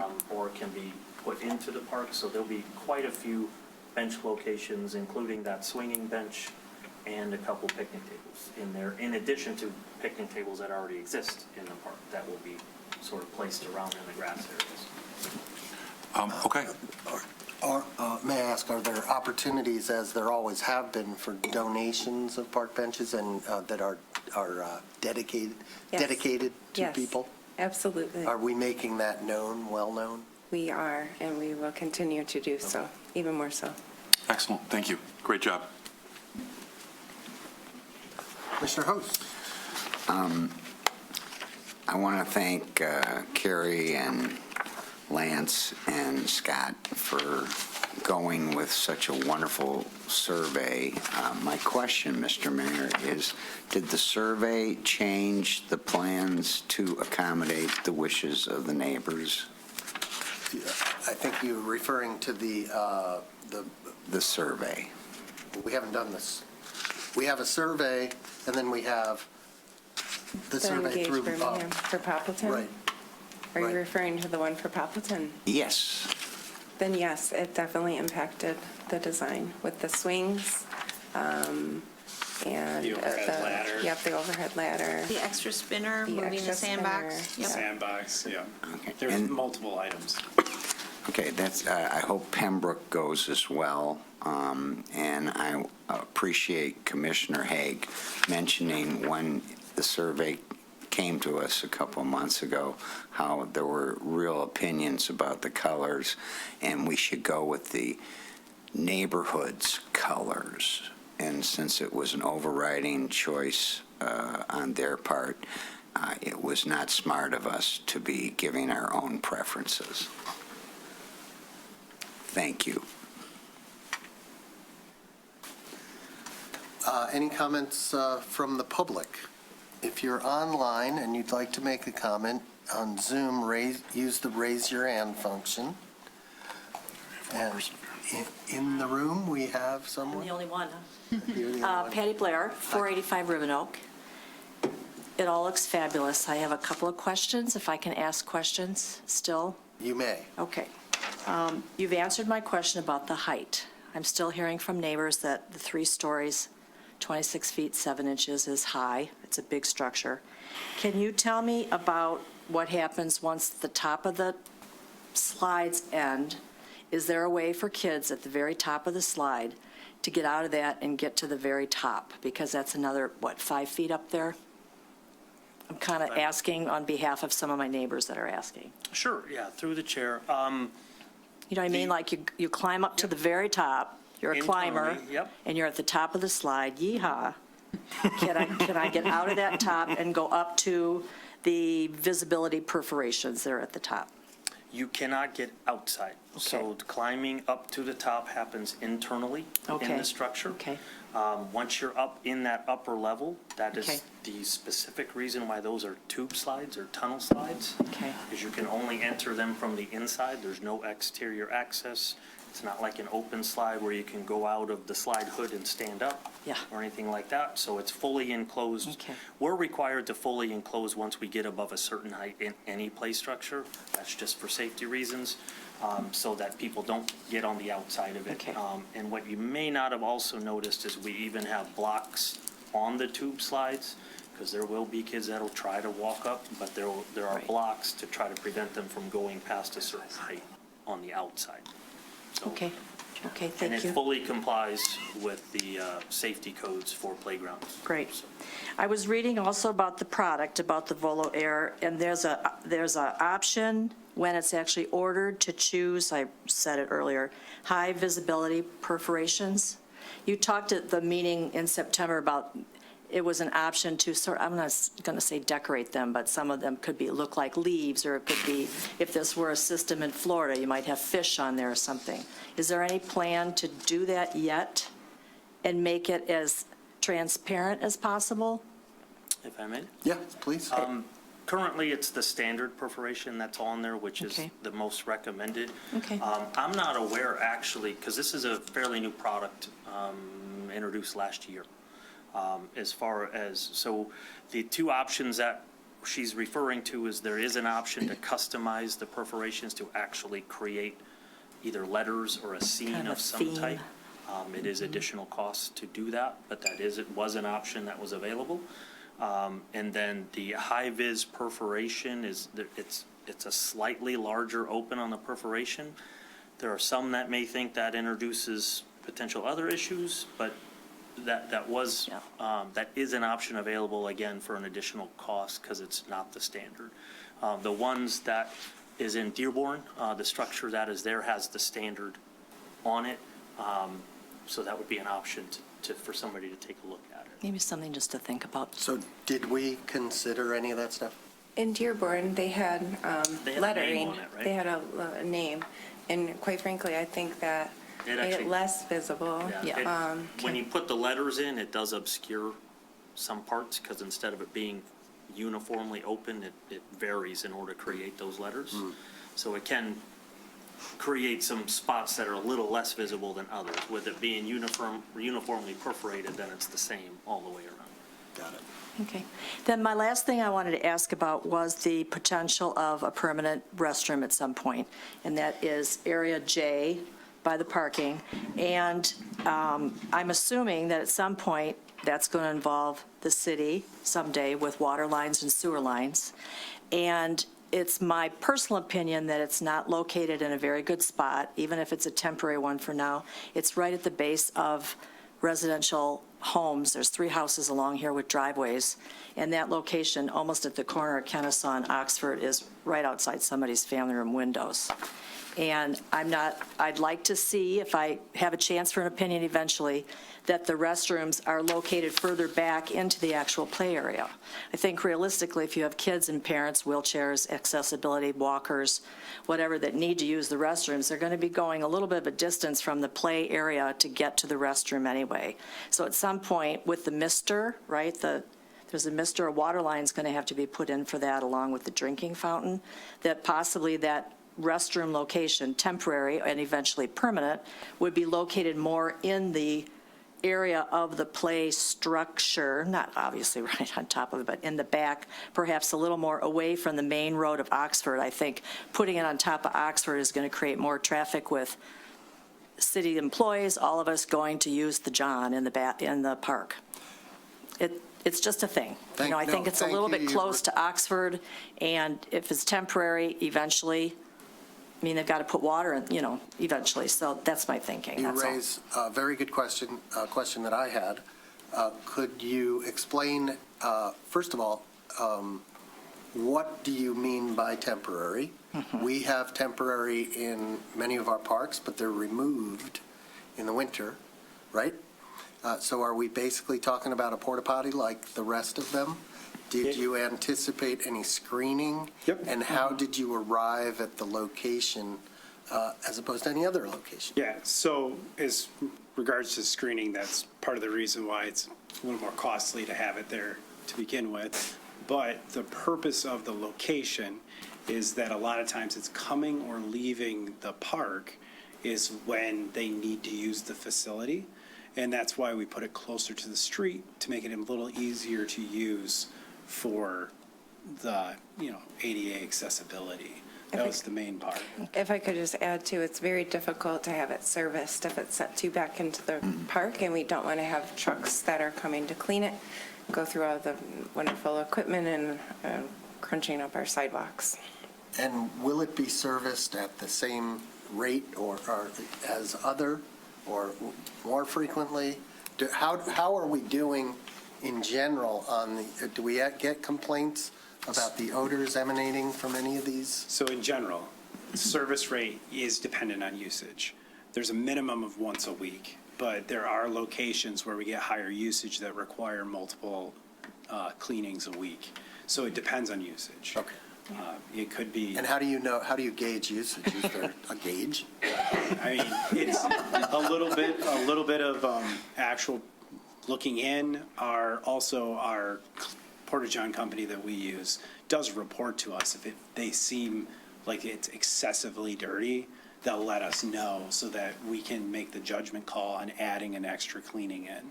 They're very proactive with us. So what I hear you saying is that you did consider the location carefully, that there are reasons why you put it where it's going, and that screening, that what you're going to put in is going to be serviced regularly, often enough that it's not going to be a nuisance, correct? And you said something about screening. Yep. Or didn't. Yes, we intend to have screening. Like what kind of screening?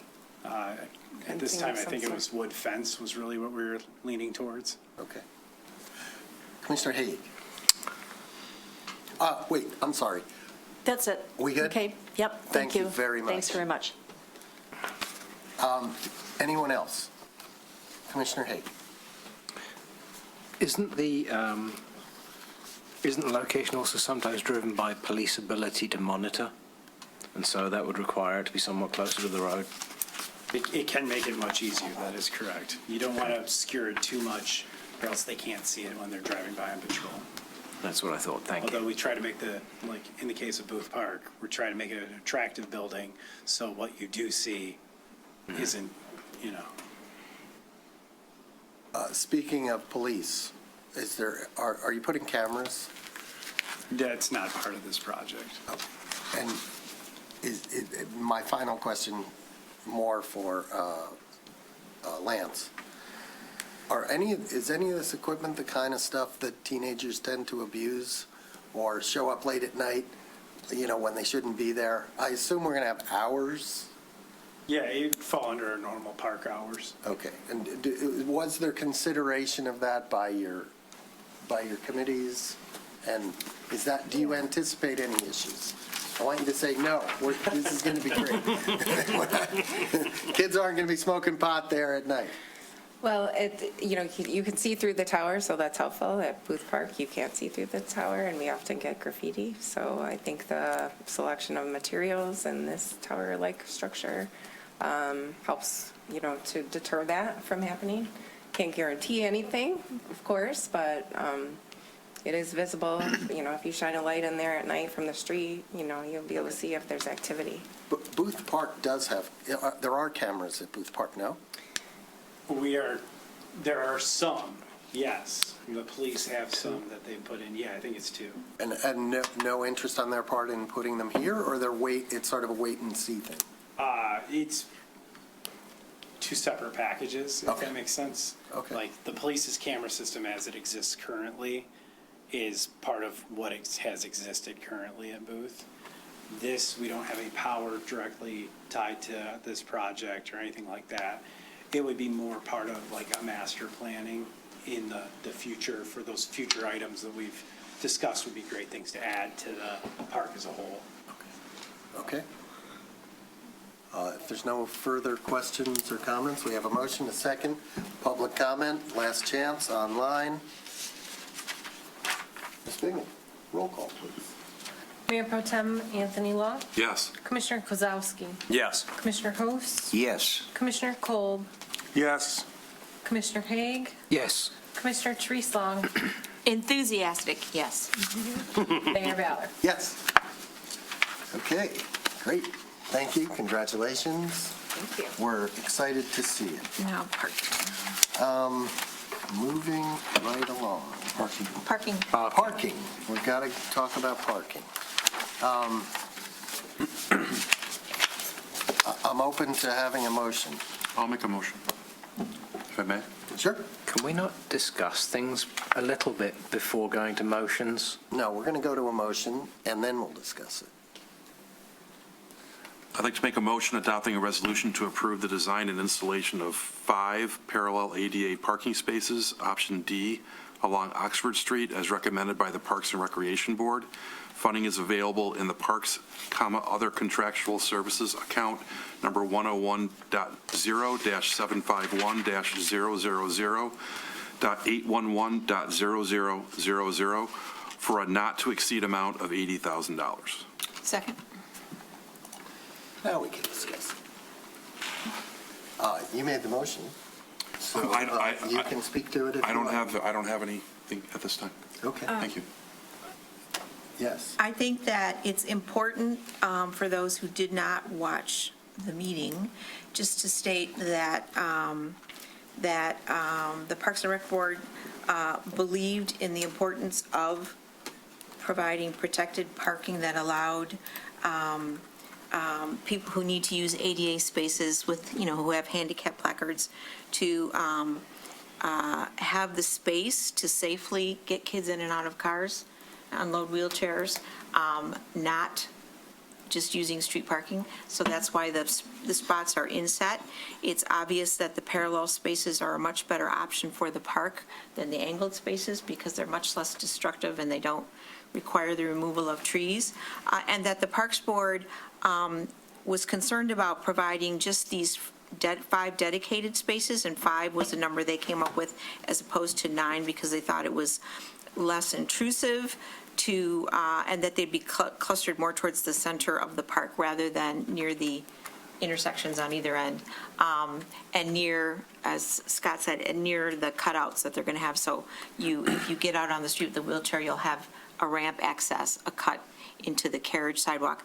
But that they believed that the parking needs of the people who don't need the ADA spaces could be absolutely supported by the existing on-street parking on both sides of Oxford, and that's why they didn't call out spaces for them in particular. Thank you. Commissioner Host. My question would be, why 5? Why 5? That's what the Parks Board came up with. That's what the Parks Board came up with. Thank you. You're welcome. You're welcome. Commissioner Kozlowski.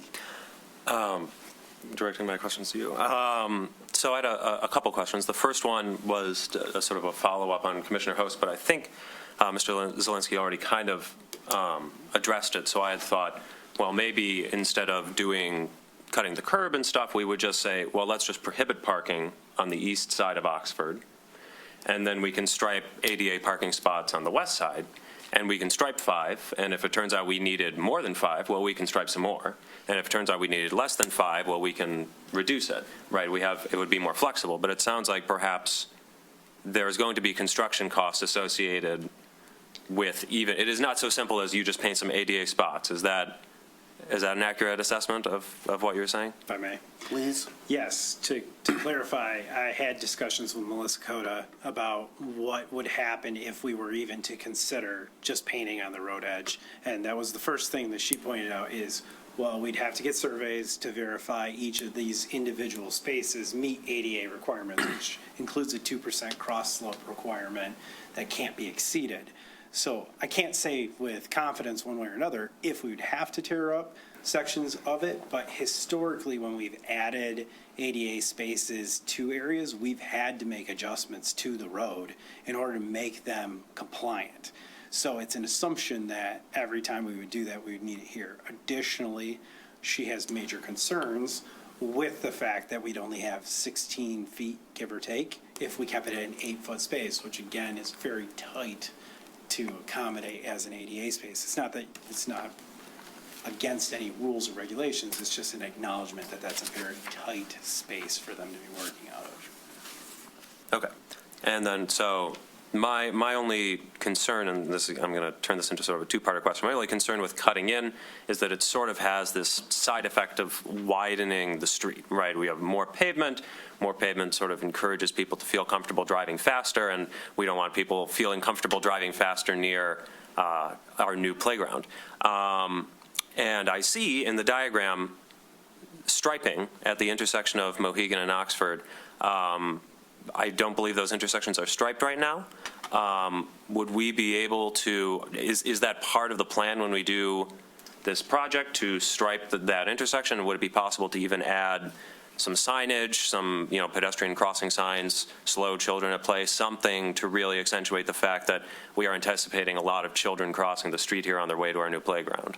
Yeah, so in limiting the number of spaces that we dedicate to this, it provides funding opportunity to go after those other items. As I said, we always budgeted for 80 grand to be able to do something with the parking. We were looking at different cost amounts for how many spaces we put in, and it was ranging between 90, if we did all of them. To do all of them, yeah, but range between 93 and like 125. Right. And so by taking it down to approximately half of that, that does provide some additional funds. We also would be able to put in some partial bump outs to help with that, because again, we're at 24 feet. So if we're extending into the park a little bit, we do have the ability to do some bump out to help keep it narrow, or narrower, I should say, at those crossing points for the intersection. That'd be great. And is the 5 spots going to look sort of like 3 north of Mohegan, 2 south of Mohegan, or are we going to do the cuts basically as they are in option B? And so we felt like keeping the 5 spots as close together as possible made the most sense. So we were thinking that it would be the south of the Mohegan Street would be the area we'd put them in. But we do still leave that up to, if you guys want to provide commentary towards direction, if you think it's more appropriate to have a couple spots on the north side and some on the south side, we're happy to try to accomplish that. I don't really have strong feelings. I was just curious. May I interject a question? Yes, of course. In answering that question, I would ask, if all those 5 spaces are full and a 6th person comes along, is there a drop-off? Because we don't have a diagram of. So we'd be happy to work that in and have a drop-off spot in probably the area. If we were to do it how we were thinking would be best, which was keeping them grouped together, we would probably provide a drop-off spot on the north side and make the adjustments for that so that there's a location where you can get out and get on. I suspect that this is going to be a very popular playground, that it will become known regionally. And on Saturdays, it's going to be busting at the seams. So I think you better have a drop-off, and then signage saying where to go. Because if you've never been there, you may not know that you go down or turn right and go into and there's parking over there. I had one fine. Do you want direction from us on whether there should be a drop-off or not? We would be happy to take that under advisement, yes. Okay. We do have a motion on the floor, but how do we feel about drop-off? Just a sort of a straw poll. I'm okay with it. Yep. Sure. Yes. Okay. Drop-off gets the nod. You want me to amend my? No, I don't think we need. We don't need to. We'd work it into our existing budget. And Thank you for yielding Of course. momentarily. Just one final thing. So I know bike racks had been in a discussion. Are they going to be part of this right now, or are they an item for future consideration? So we work with the planning department to add in bike racks in various locations around the city on a pretty regular basis. So it isn't officially part of this, but yes, it's an amenity that can be added. Great. All right. Thank you. Commissioner Haig. So ADA parking spots, not even a question.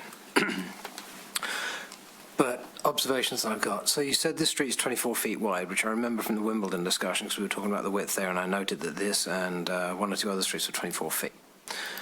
So Mayor Balla made the observation that I was going to make about how popular the park will probably become, because I think it's the only truly inclusive park in the city. It will be. So so 2 points about that.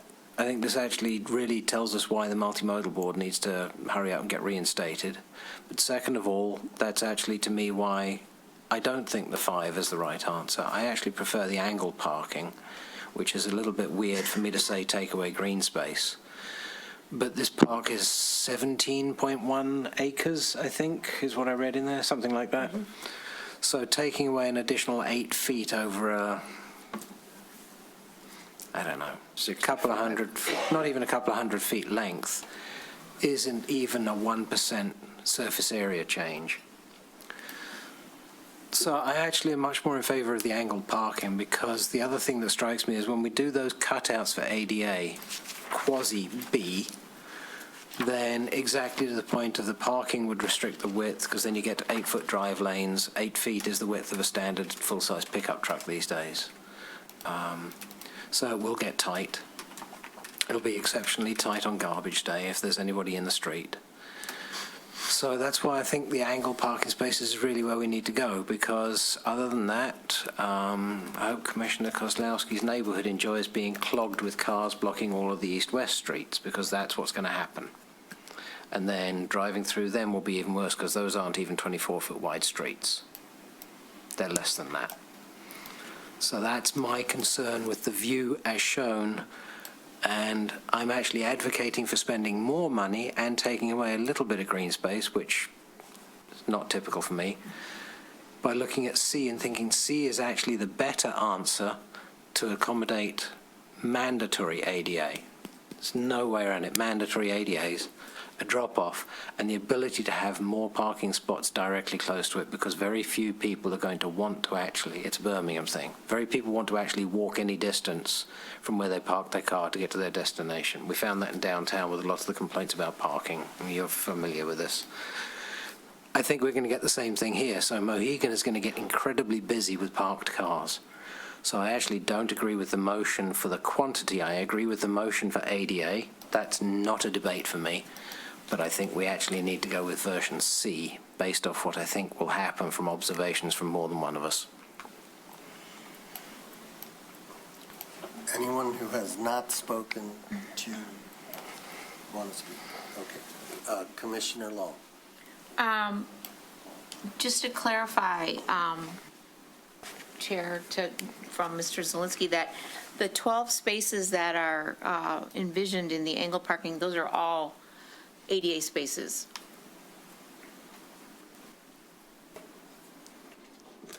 Yeah, response. that is true. Oh, Yes, that we know is that to true. be the Yeah, so that doesn't impact people not wanting to walk from, to park closer to the, if they're all ADA. The Parks and Rec Board and the neighbors were not fond of the angled parking. It also gives you the issue of then people backing into the street to exit the spaces, which is a safety concern. And the neighbors felt that it really impacted the residential feel of the neighborhood to have angled spaces instead of the parallel spaces. And it's not a solution that they were happy with.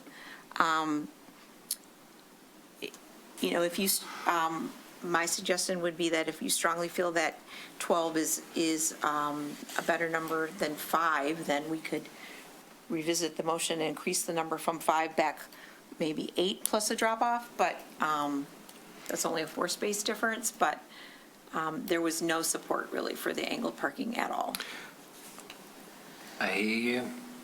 I'm just observing from, I would suggest go see what streets adjacent to Booth Park look like on a Saturday. Do what? Look at the streets adjacent to Booth Park on a Saturday. Oh, yeah. Well, I And think then that's what's going to happen. There is, I mean, And that's with a lot if more I may, space.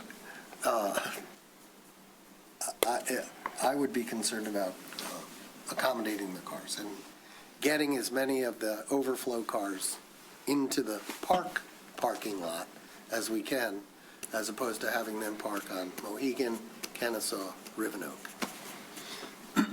So, but I don't think there's anything you can do about that right now, other than suggest signage and see how it goes.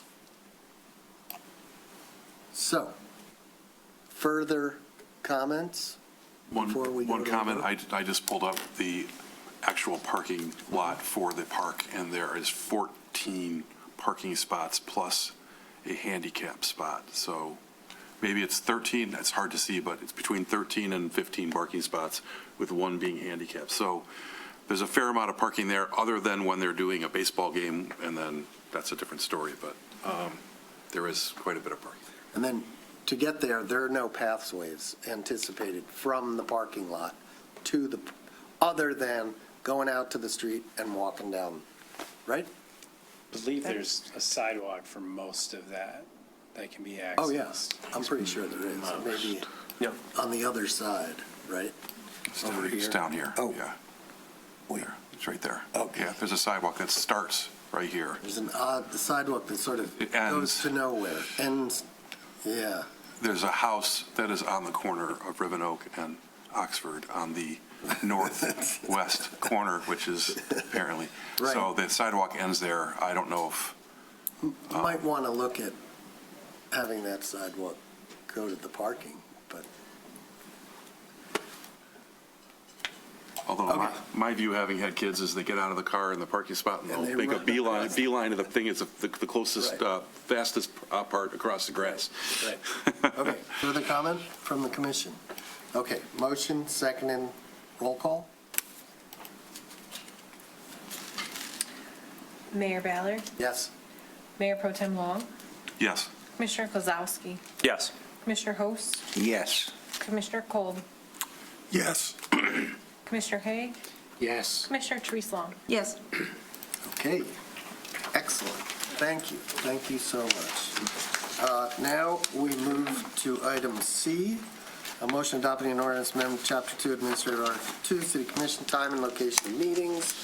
This is intended to be a discussion not only of the start time of the meeting, but ways, a discussion of ways that my fellow commissioners, city staff, and the public think we can tighten things up so that we can shorten the meetings and end them earlier than midnight. So I don't believe there's necessarily need for a staff report on this, correct? It's up to you, but it's pretty straightforward. Well, I think at some point, I'd like to hear what staff has to say, but I think first, it makes sense to hear what commissioners have to say, and I'm hoping that commissioners have some ideas. Feel free to express ideas about procedures and also about the start time. Commissioner Host. I'll start with, how about 7 p.m.? How's that meet with everybody? We have 7 p.m. as a suggested start time. Do you have any other suggestions on how we might move things along? No, because I'm reminded of when I first started here, there was, the old guard was very upset that we were going late. And I think that has to do with the beauty sleep of those individuals. And as such, we're here to serve the public. And if it goes to 2 a.m. or 3 a.m., we should do it. I would only respond to that, Commissioner Host, that there are members of the public for whom we are doing work who want to participate but can't participate at 2 in the morning because they're in bed. So there's some question about whether a meeting is an open meeting if it goes past midnight or even toward midnight. But I appreciate. Yeah, that was my reaction to them wanting to stop the meeting at 10 o'clock. Mr. Kolb. My opinion is start time has nothing to do with it. Because we'll fill the time and it doesn't close the back door. My opinion is structure the agenda so it's a timed agenda. So this topic takes 5 minutes. You know, the commissioners can be polled about the amount of commentary that they need to make on a particular topic before the meeting, and we allocate 15 minutes for that topic. That's it. It's done. And then we have to move on. Okay. Because I just don't believe changing the start time, with all due respect to Commissioner Host, changing the start time doesn't, we'll fill whatever time, we can start at 5 in the afternoon if we wanted. We could still go to 2 a.m. Thank you. Mayor Pro Tem Long. My opinion is that it's a combination of a number of different things. I think it can be start time. I think it can be, if commissioners have questions about things that are on the agenda that are delivered to our homes or to our inboxes on Thursday afternoon at the latest, that's something that they should be taking the responsibility of contacting city manager, maybe the city attorney, and asking their questions or getting that information outside the meeting, and having done your homework to the meeting, so that we're not taking care, because if we all did that beforehand, then it would save an incredible amount of time on each topic, because we wouldn't have to have all of us wait while we all get our questions answered. Also, it gives you time, if your questions are answered, to then pontificate the result of the information of what you received, and maybe that will sway you in one way or another with regard to the way you vote. So I think start time should at least be 7 o'clock. The thought process, from my understanding, is that the start time was at 7:30 to allow those with families to go home and have dinner, and then come to the meeting. That has not been my experience, because I come from the office a lot of times racing to get here. That's not within, now if that's something that is within the appetite of the whole group, I can come at 7:30, I can come at 7, I can come at 8:30 if they want me to. But I think that there are other communities that start at 5:30. I think that's too early. I think 6:30 or 7 o'clock are both good times to start. It will get us out earlier. I don't disagree with Commissioner Kolb that we could fill that time, but I think the other things that I have mentioned, coming prepared, getting your questions answered in advance, if you have any that can be answered in advance, obviously some may come up during the meeting, will help to move it along. I think that having a motion on the table first and then discussion helps to move it along as well. That motion can be withdrawn. That motion can be modified from the discussion. But I think tonight, as an example, things moved faster with those issues by doing that. So those are my comments. Thank you.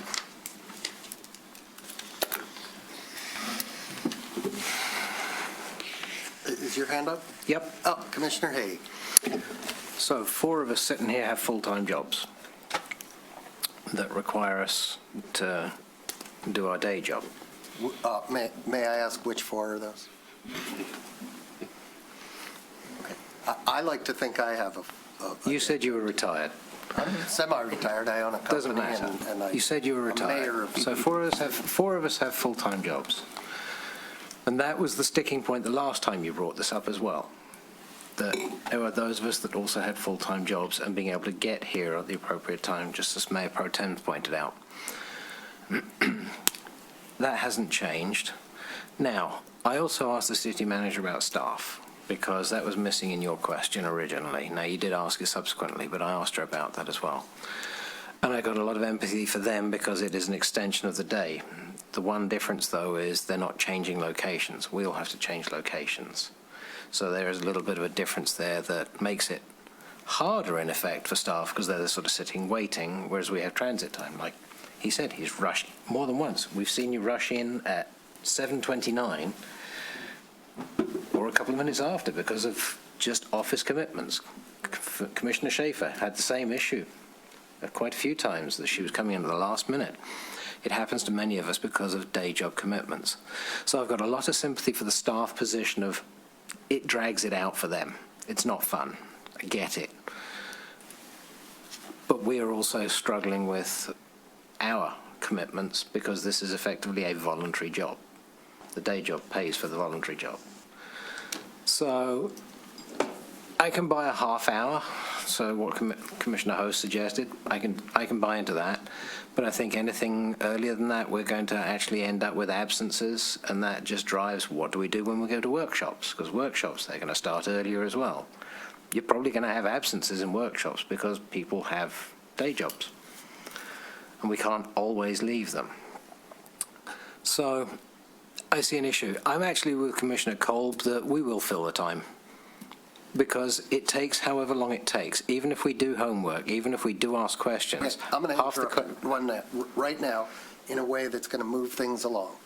The question, there are 2 questions. One is start time, and I've heard you say that you're okay with 7 o'clock. That's what he said. That's great. I also asked for recommendations on how we can tighten up the meetings. If you have recommendations on how we can tighten up the meetings, bring them on.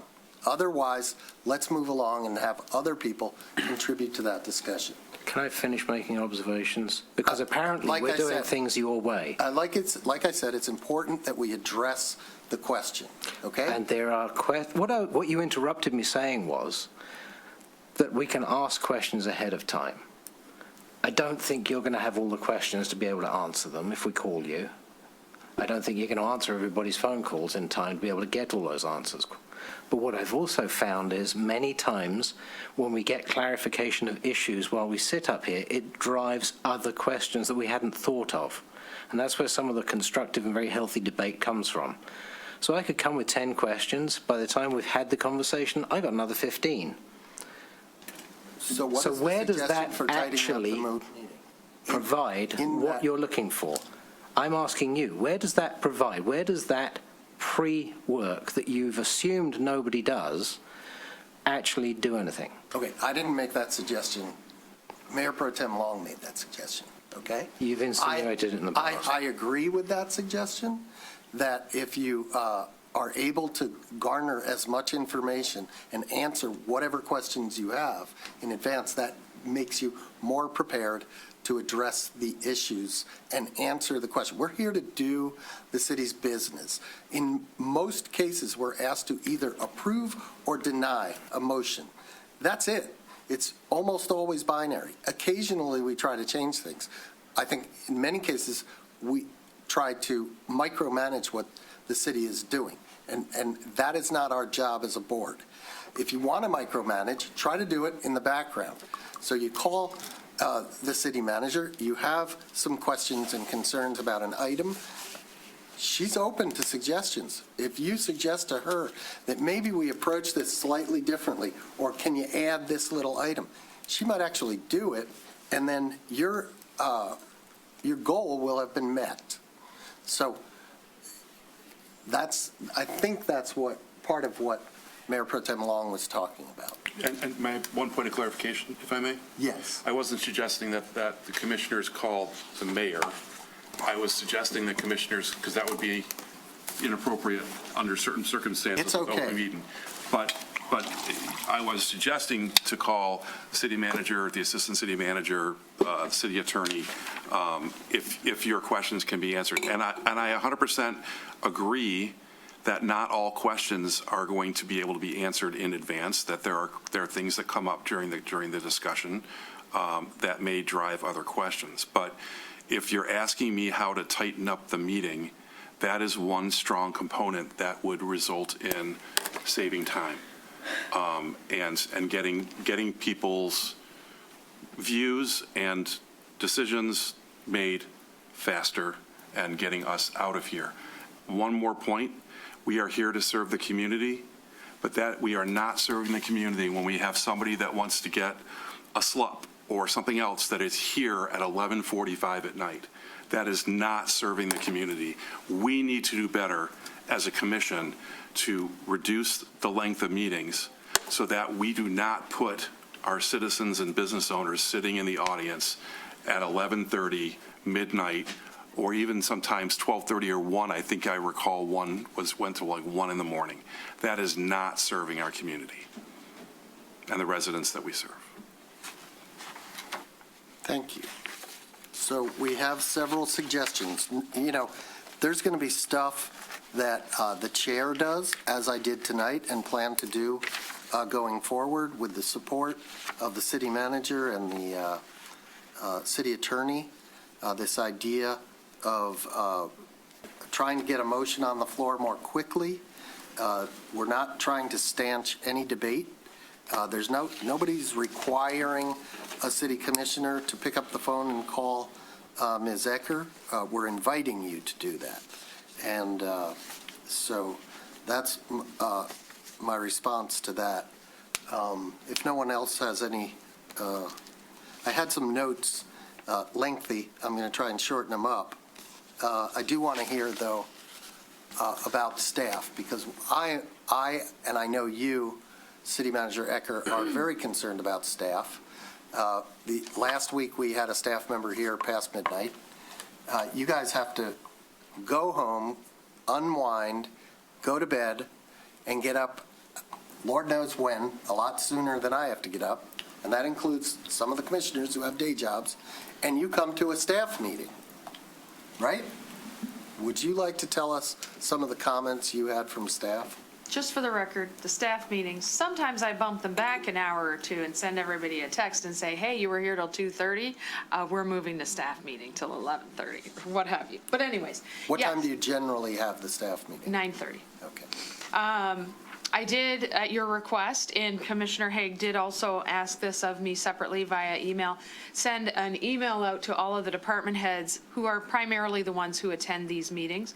There's 19 department heads, and I did get feedback from a vast majority of them. A couple of things in terms of start time, unanimous support for starting earlier. Half of them said 5:30, half of them said 6. So just passing it along. We all know that we're public servants and we're serving the public, and it's your decision what you want to do, and we're here and we will come regardless of what time the meeting starts. But you asked for their opinion, that's what it is. The majority of them also agreed there should be a maximum length to the meeting regardless of what time that it starts, and that the only way to extend the meeting after a maximum length would be to have a majority vote to extend, whatever that time might be. And I will tell you, after working with the planning board for probably 15, 20 years, they had it where the meeting had to end at 11, and if you wanted it to extend, because there's times when you need flexibility, something you're in the middle of an issue, or somebody's been waiting all night and they have a 2-minute issue, that there has to be a majority vote to extend it, and they can only extend it in 15-minute increments. So that was one suggestion. May I interrupt? Is that part of their rules of procedure? Is that something they voted upon It's their and rules of imposed on procedure. themselves? It's their rules of procedure, and you saw tonight, I put the rules of procedure for the commission in front of you. They're on the website, but in case you wanted to look at them. But if we wanted to do that, we'd have to agree to do that, Correct. right? Okay. Correct. So some of the other suggestions, again, have a hard stop at a certain time, or have a hard stop in a number of hours. So I think Commissioner Kolb mentioned that maybe we should have set times, for instance, 1 hour for announcements, appointments, recognition, 1.5 hours for consent and new business, 0.5 for public comments, commissioners. That gets stickier, obviously, because it depends on the issue and what's going on, but that was a recommendation. There was also a recommendation that public comments should be timed and be held a little bit more accountable to a timer. They reference it in Oakland County, there's a timer on the wall, and it goes off in 3 minutes when your time is up. And then there was also a recommendation that consider holding, now I know obviously from the discussion tonight, this probably isn't going to go over well, but the suggestion was that maybe you have workshops during the afternoon, since no official city business occurs and no votes are taken, that would free up to have some more time for discussion, and then have the debating and the actual motions and actions happening at the regular city commission. Also, encouraging, the last one I heard, and I'm kind of putting them all together now and not calling out anyone individually for who said what, encouraging and allowing employees to Zoom in more so would help balance the workday a little bit. As you mentioned, people are sitting around for multiple hours. They're sitting around during the meeting waiting for their turn to speak. And for people with young kids, that gets harder with childcare and so on. Do you require, we don't require them to be here. No, we don't require it. We allow it. I think that You allow there's. them to be on Zoom? Absolutely. Okay. I see their names on there frequently, Yeah. so I see no problem with that personally. And I think that the fact of the matter is that everybody that's involved in a difficult subject matter knows that it's better to be in person, right? But it is allowed, and I do allow it. People, I don't tell everybody to come in on Zoom every night, but anytime anybody says, hey, do you mind if I do this via Zoom? I say no problem, so. Okay. Is that, that's it. Summarize staff commentary? Yes. Okay.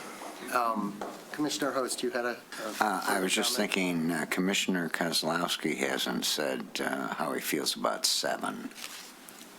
Well, Commissioner Kozlowski will have the opportunity to say whatever he wants if he, A, raises his hand, or B, votes on a motion that might come to the table. I just like keeping everyone in suspense. Okay. Mayor? Yes. Mayor Emeritus Long. So as to start time, I just looked up and saw the Birmingham Public School meeting start at 7 p.m.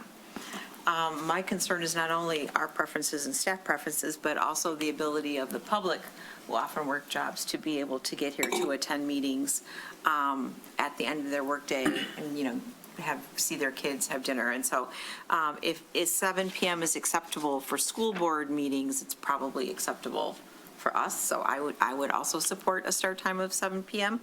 I think earlier than that, it's difficult for people to get here, to have the other spouse home from work, childcare, et cetera. So I think 7 p.m. is a good initial move to try to get us done earlier. And as to suggestions for making the meetings more efficient, I think that all of us can practice being more judicious and circumspect in our remarks. Same thing that you said, if someone's made an appointment, or made a point, you can say, I agree or I disagree without repeating it in full. It does become very conversational up here at times. People relate stories sometimes more than once. And I think that we can all be more careful to be, like I said, more judicious, more circumspect, and more efficient in our comments, and that would speed things up significantly. Thank you. Excellent comments from everyone. Commissioner Kolb. I'd like to make a motion to change the start time of the city commission meetings to 7 p.m. Okay, I think that you must make a motion specifically with regard to the ordinance. So that would be C, motion adopting an ordinance amendment to blah, blah, blah. I'd like to make a motion adopting an ordinance amendment to Chapter 2, Administration, Article 2, City Commission, Section 2-29, time and location of meetings, which will now change regular city commission meetings to be from 7 p.m. to... No, we didn't debate that part. Well, hold 10 that. p.m. Hold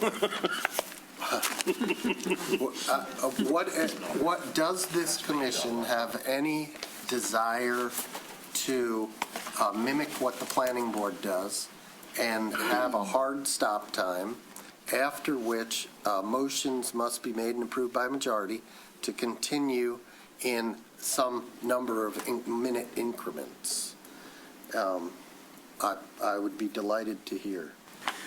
You know, I think it's great that you're trying to shorten the meetings, but I think if we go to a final time, that it doesn't show the respect for whatever's on the agenda with regard to our citizens. Namely, I thought it was abhorrent that we had to redo, that we're going to do another 15 minutes after 10 o'clock. I think that that's pampering the baby, and we shouldn't be doing that. I want to clarify. The rule that we had several commissions ago was 10 p.m. on nights that we had workshops where we started at 6. I did only pick that as an example. Okay, okay, great. So,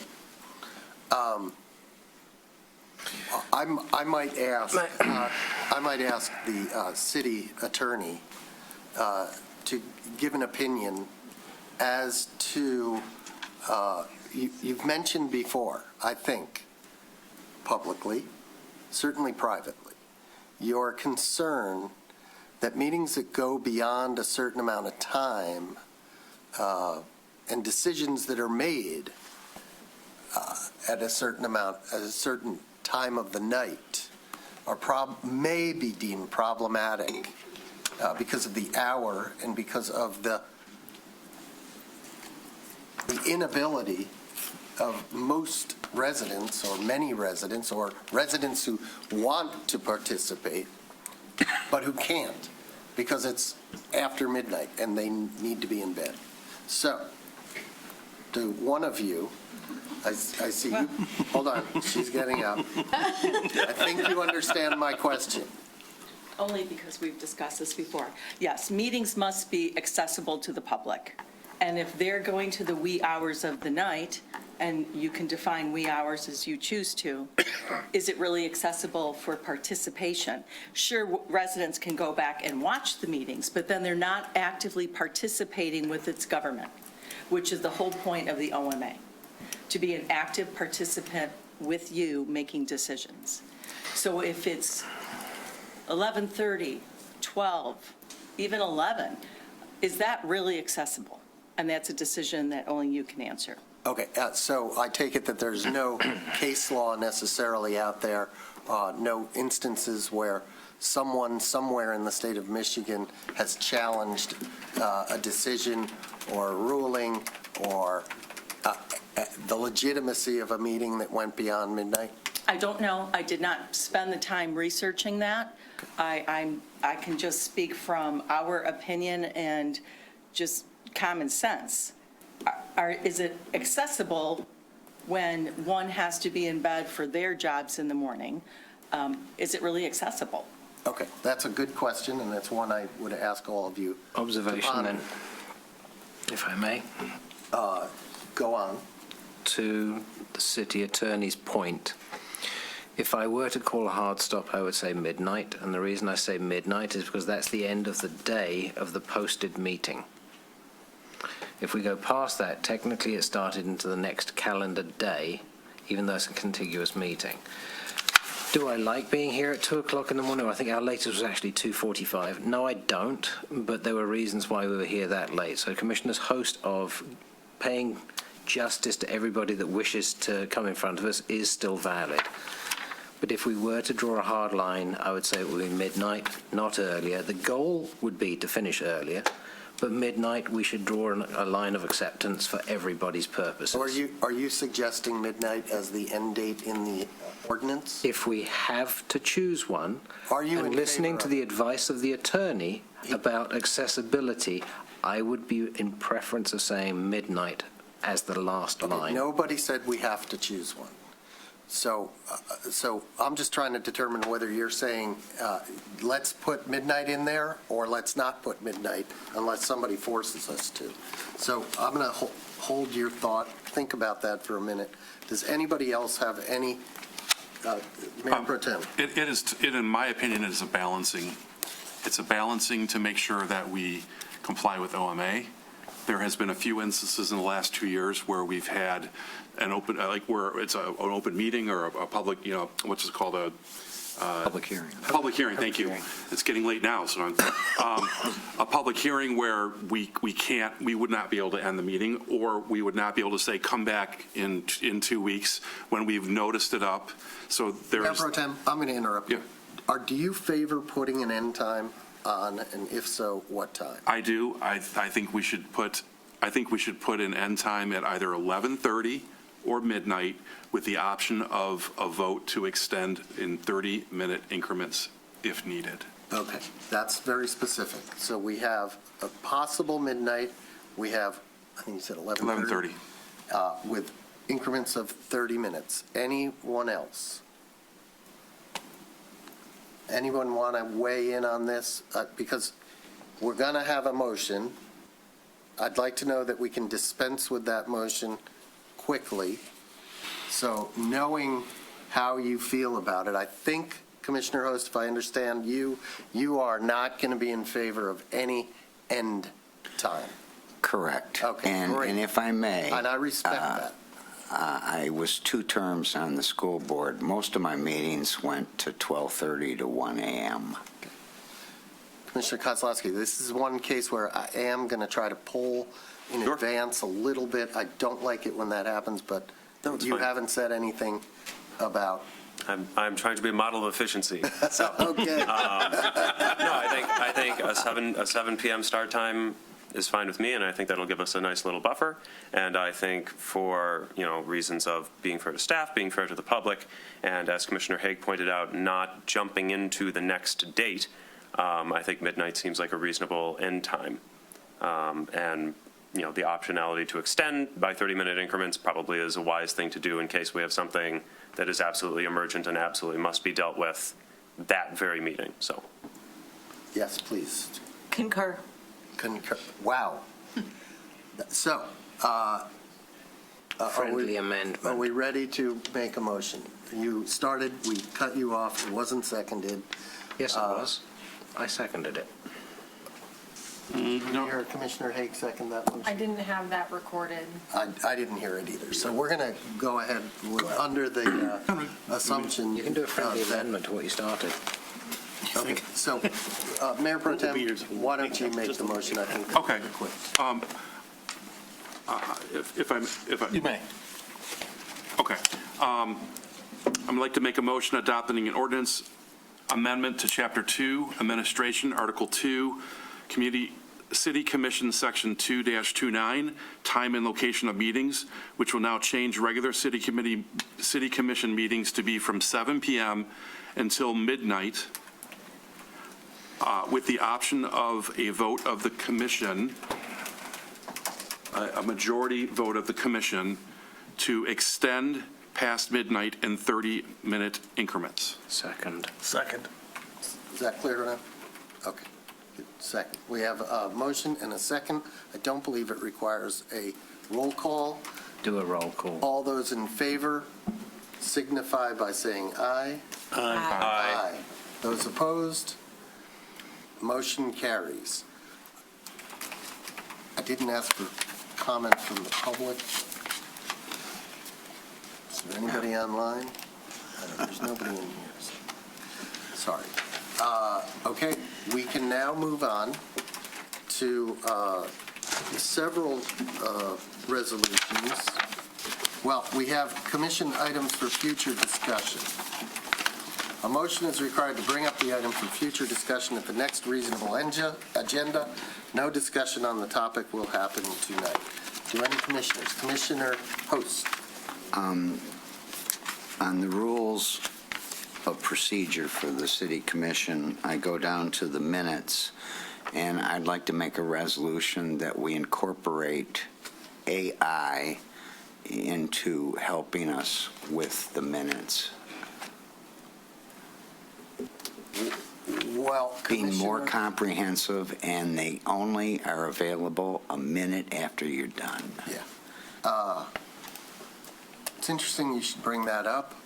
I'm not sure it's an appropriate item for us to discuss and direct administration on, but just this evening I was at the library for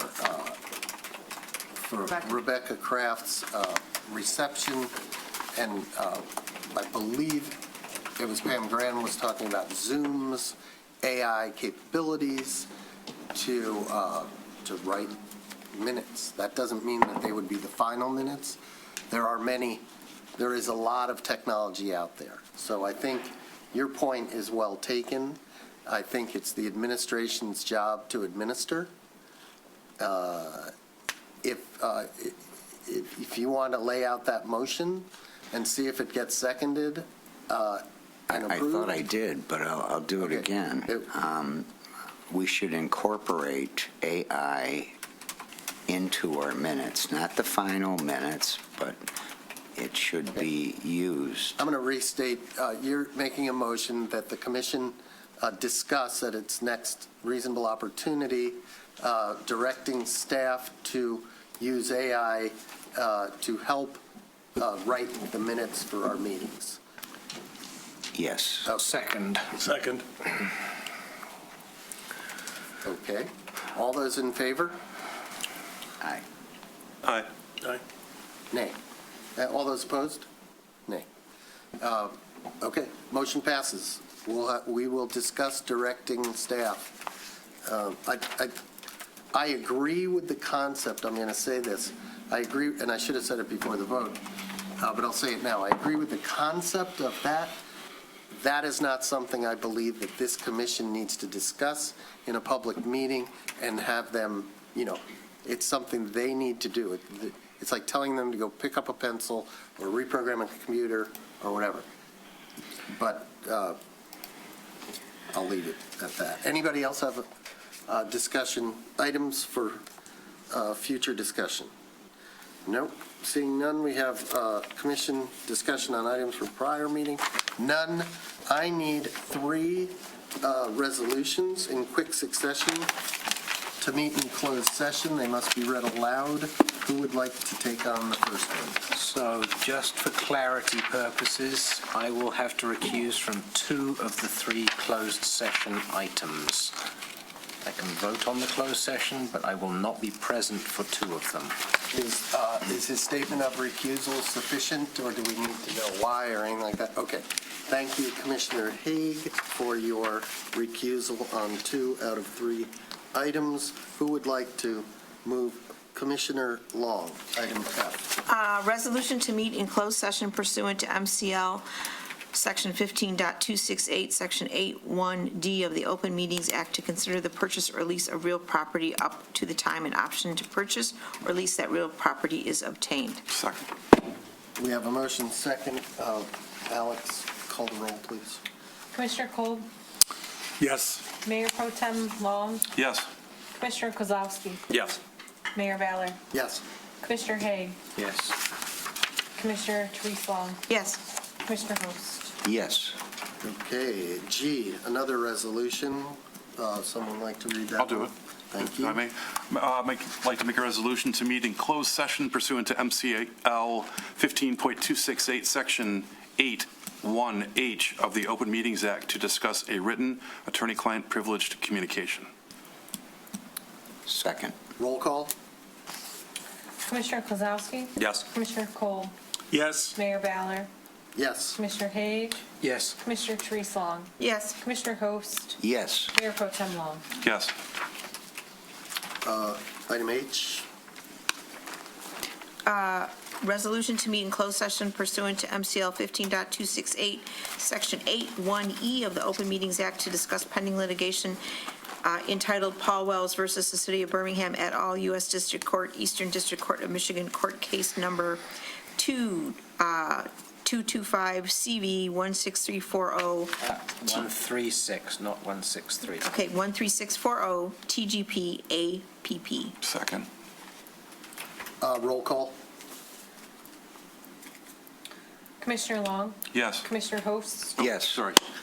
My bad. That's fine, say that first name. Just getting used to Commissioner it. Therese Long? Yes.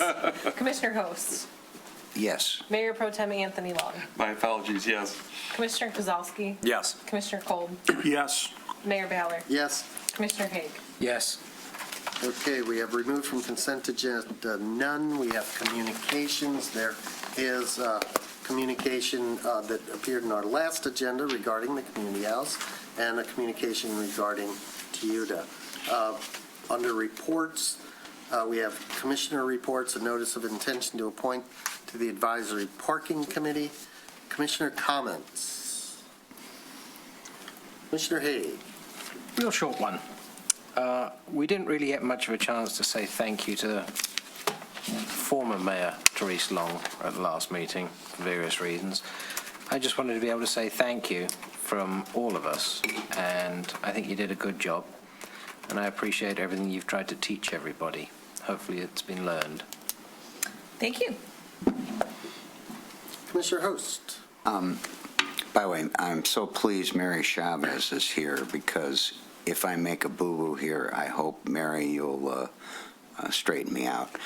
Next month, we're going to have the 48th District Court. We're going to be asked to renew the contract with them. And since I've been sitting here, I'm pretty sure we've paid for the services in the last 6 years, approximately $2.5 million. Is that correct, Mary? I just picked that number. Commissioner, hold on, sorry. I have a hand from the city manager, and what did you want to? I just wanted to say, you are not scheduled to vote on the contract renewal. That's not up. It's to review the 48th District Court's budget that is anticipated to come on December 1st. Okay, and you are here to discuss the first quarter financials, correct? And you have a comment, and I'm wondering what your comment is. The comment is, I hope we take very seriously the fact that Tom Marcus and myself were in agreement that our number one responsibility is fiscal responsibility. And this is a loser, and we need to be thinking about exiting the 48th District Court. And chances are we can get a lot more people on Woodward to come in here and pay tickets for noise and speeding. We can do a lot better. Thank you. Any other commissioner comments? Thank you, Mary. Seeing none, we move to advisory board committees, commissioner reports, and agendas. Any commissioners' reports? Legislation, city staff. First quarter financial report, first quarter investment report. You are here to answer questions, not to present. Any questions from the commission on these very important quarterly reports that I hope we've all examined? This is a fundamental part of the oversight of this government. Yes, sir. Hey, wait a minute. Commissioner? Yeah, I have a Host. question for Mary. You said that we didn't have to spend $500,000 with regard to the 48th District Court. Can you explain that? Let me see, that was on the first quarterly, right? Yes. Right. We did receive more money because at the end of the year, at the end of September, during their audit, they tie out their books and we have a bigger refund of our prepayments because we pre-funded the court. So we received more money for this last year than previous years, where our prepayments were a lot higher than what they should be. So they reconcile it at the end of the year, and then we had a surplus, actually. Wonderful. Doesn't mean we paid less, we just paid it in advance, right? And it's offset by the revenue brought in from all of the court fines and so on.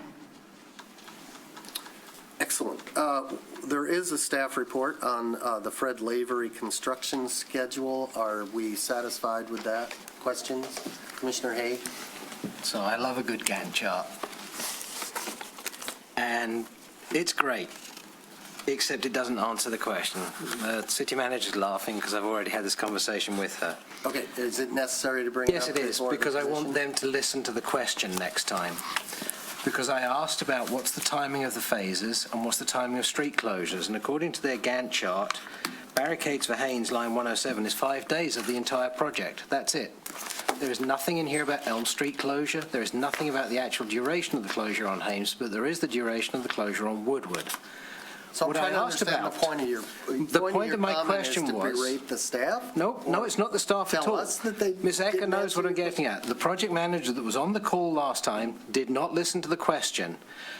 I don't care about when they do drywalling. I don't think anybody in here cares about when they do drywalling. What we care about is when are you going to close down our streets and for how long. That's not detailed in here. That project manager needs to pay attention to the question because it still wasn't actually answered. That may be true, Commissioner Haig, but I'm not sure I understand how that's a matter of business for this commission. It just isn't. It's not a matter of business. So closing, let me understand your question then. I'm going to do active listening. It's not a matter for this commission to understand when public streets are closed and made inaccessible to the public. When that comes up as an agenda item, it most certainly is. But it was, and it wasn't answered. And you've discussed it offline with the city manager, and I am sure you came to some conclusion that she would get the But it's answer also for answering a you. point that Commissioner Kozlowski brought up as well, asking about that timing for the sidewalks and the accessibility. So it doesn't actually answer his question. So it's helping him get the answer to this question from the last meeting. Council, do we need a motion to go into closed session, or what do we need to do to move into closed session?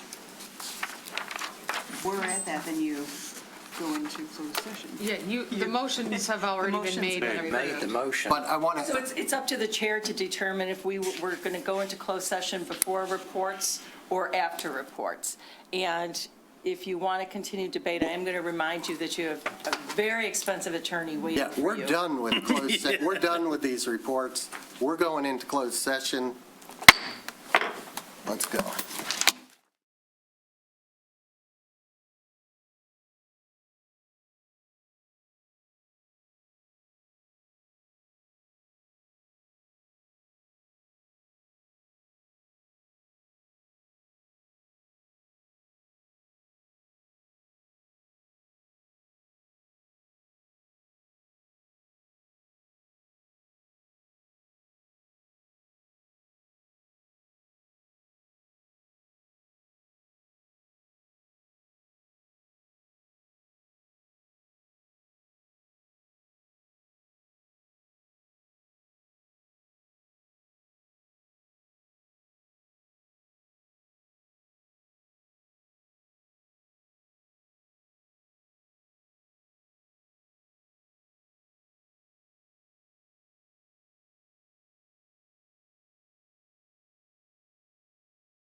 into session. If we could turn on recording, it says it's being recorded. We just returned from a closed session in which we discussed an attorney-client privileged matter. I'd like to make a statement. The Community House recently announced plans to sell its building. This was a shock to the community, and many legitimately asked, can they do that? The answer may be found in the original and subsequent deeds to the property, as well as other documents that seem to suggest, no, they can't. The Community House, in the opinion of this commission, is a public trust. Its value cannot and must not be measured in dollars. The land and building were donated to serve the community. Birmingham residents who for generations have put their hearts and souls into that building do not want to see it fall into private hands. And this commission will use each and every available means to see to it that it remains a community asset used for the purposes for which it was donated. Thank you. Motion to adjourn. Motion to adjourn. Second. Adjourned.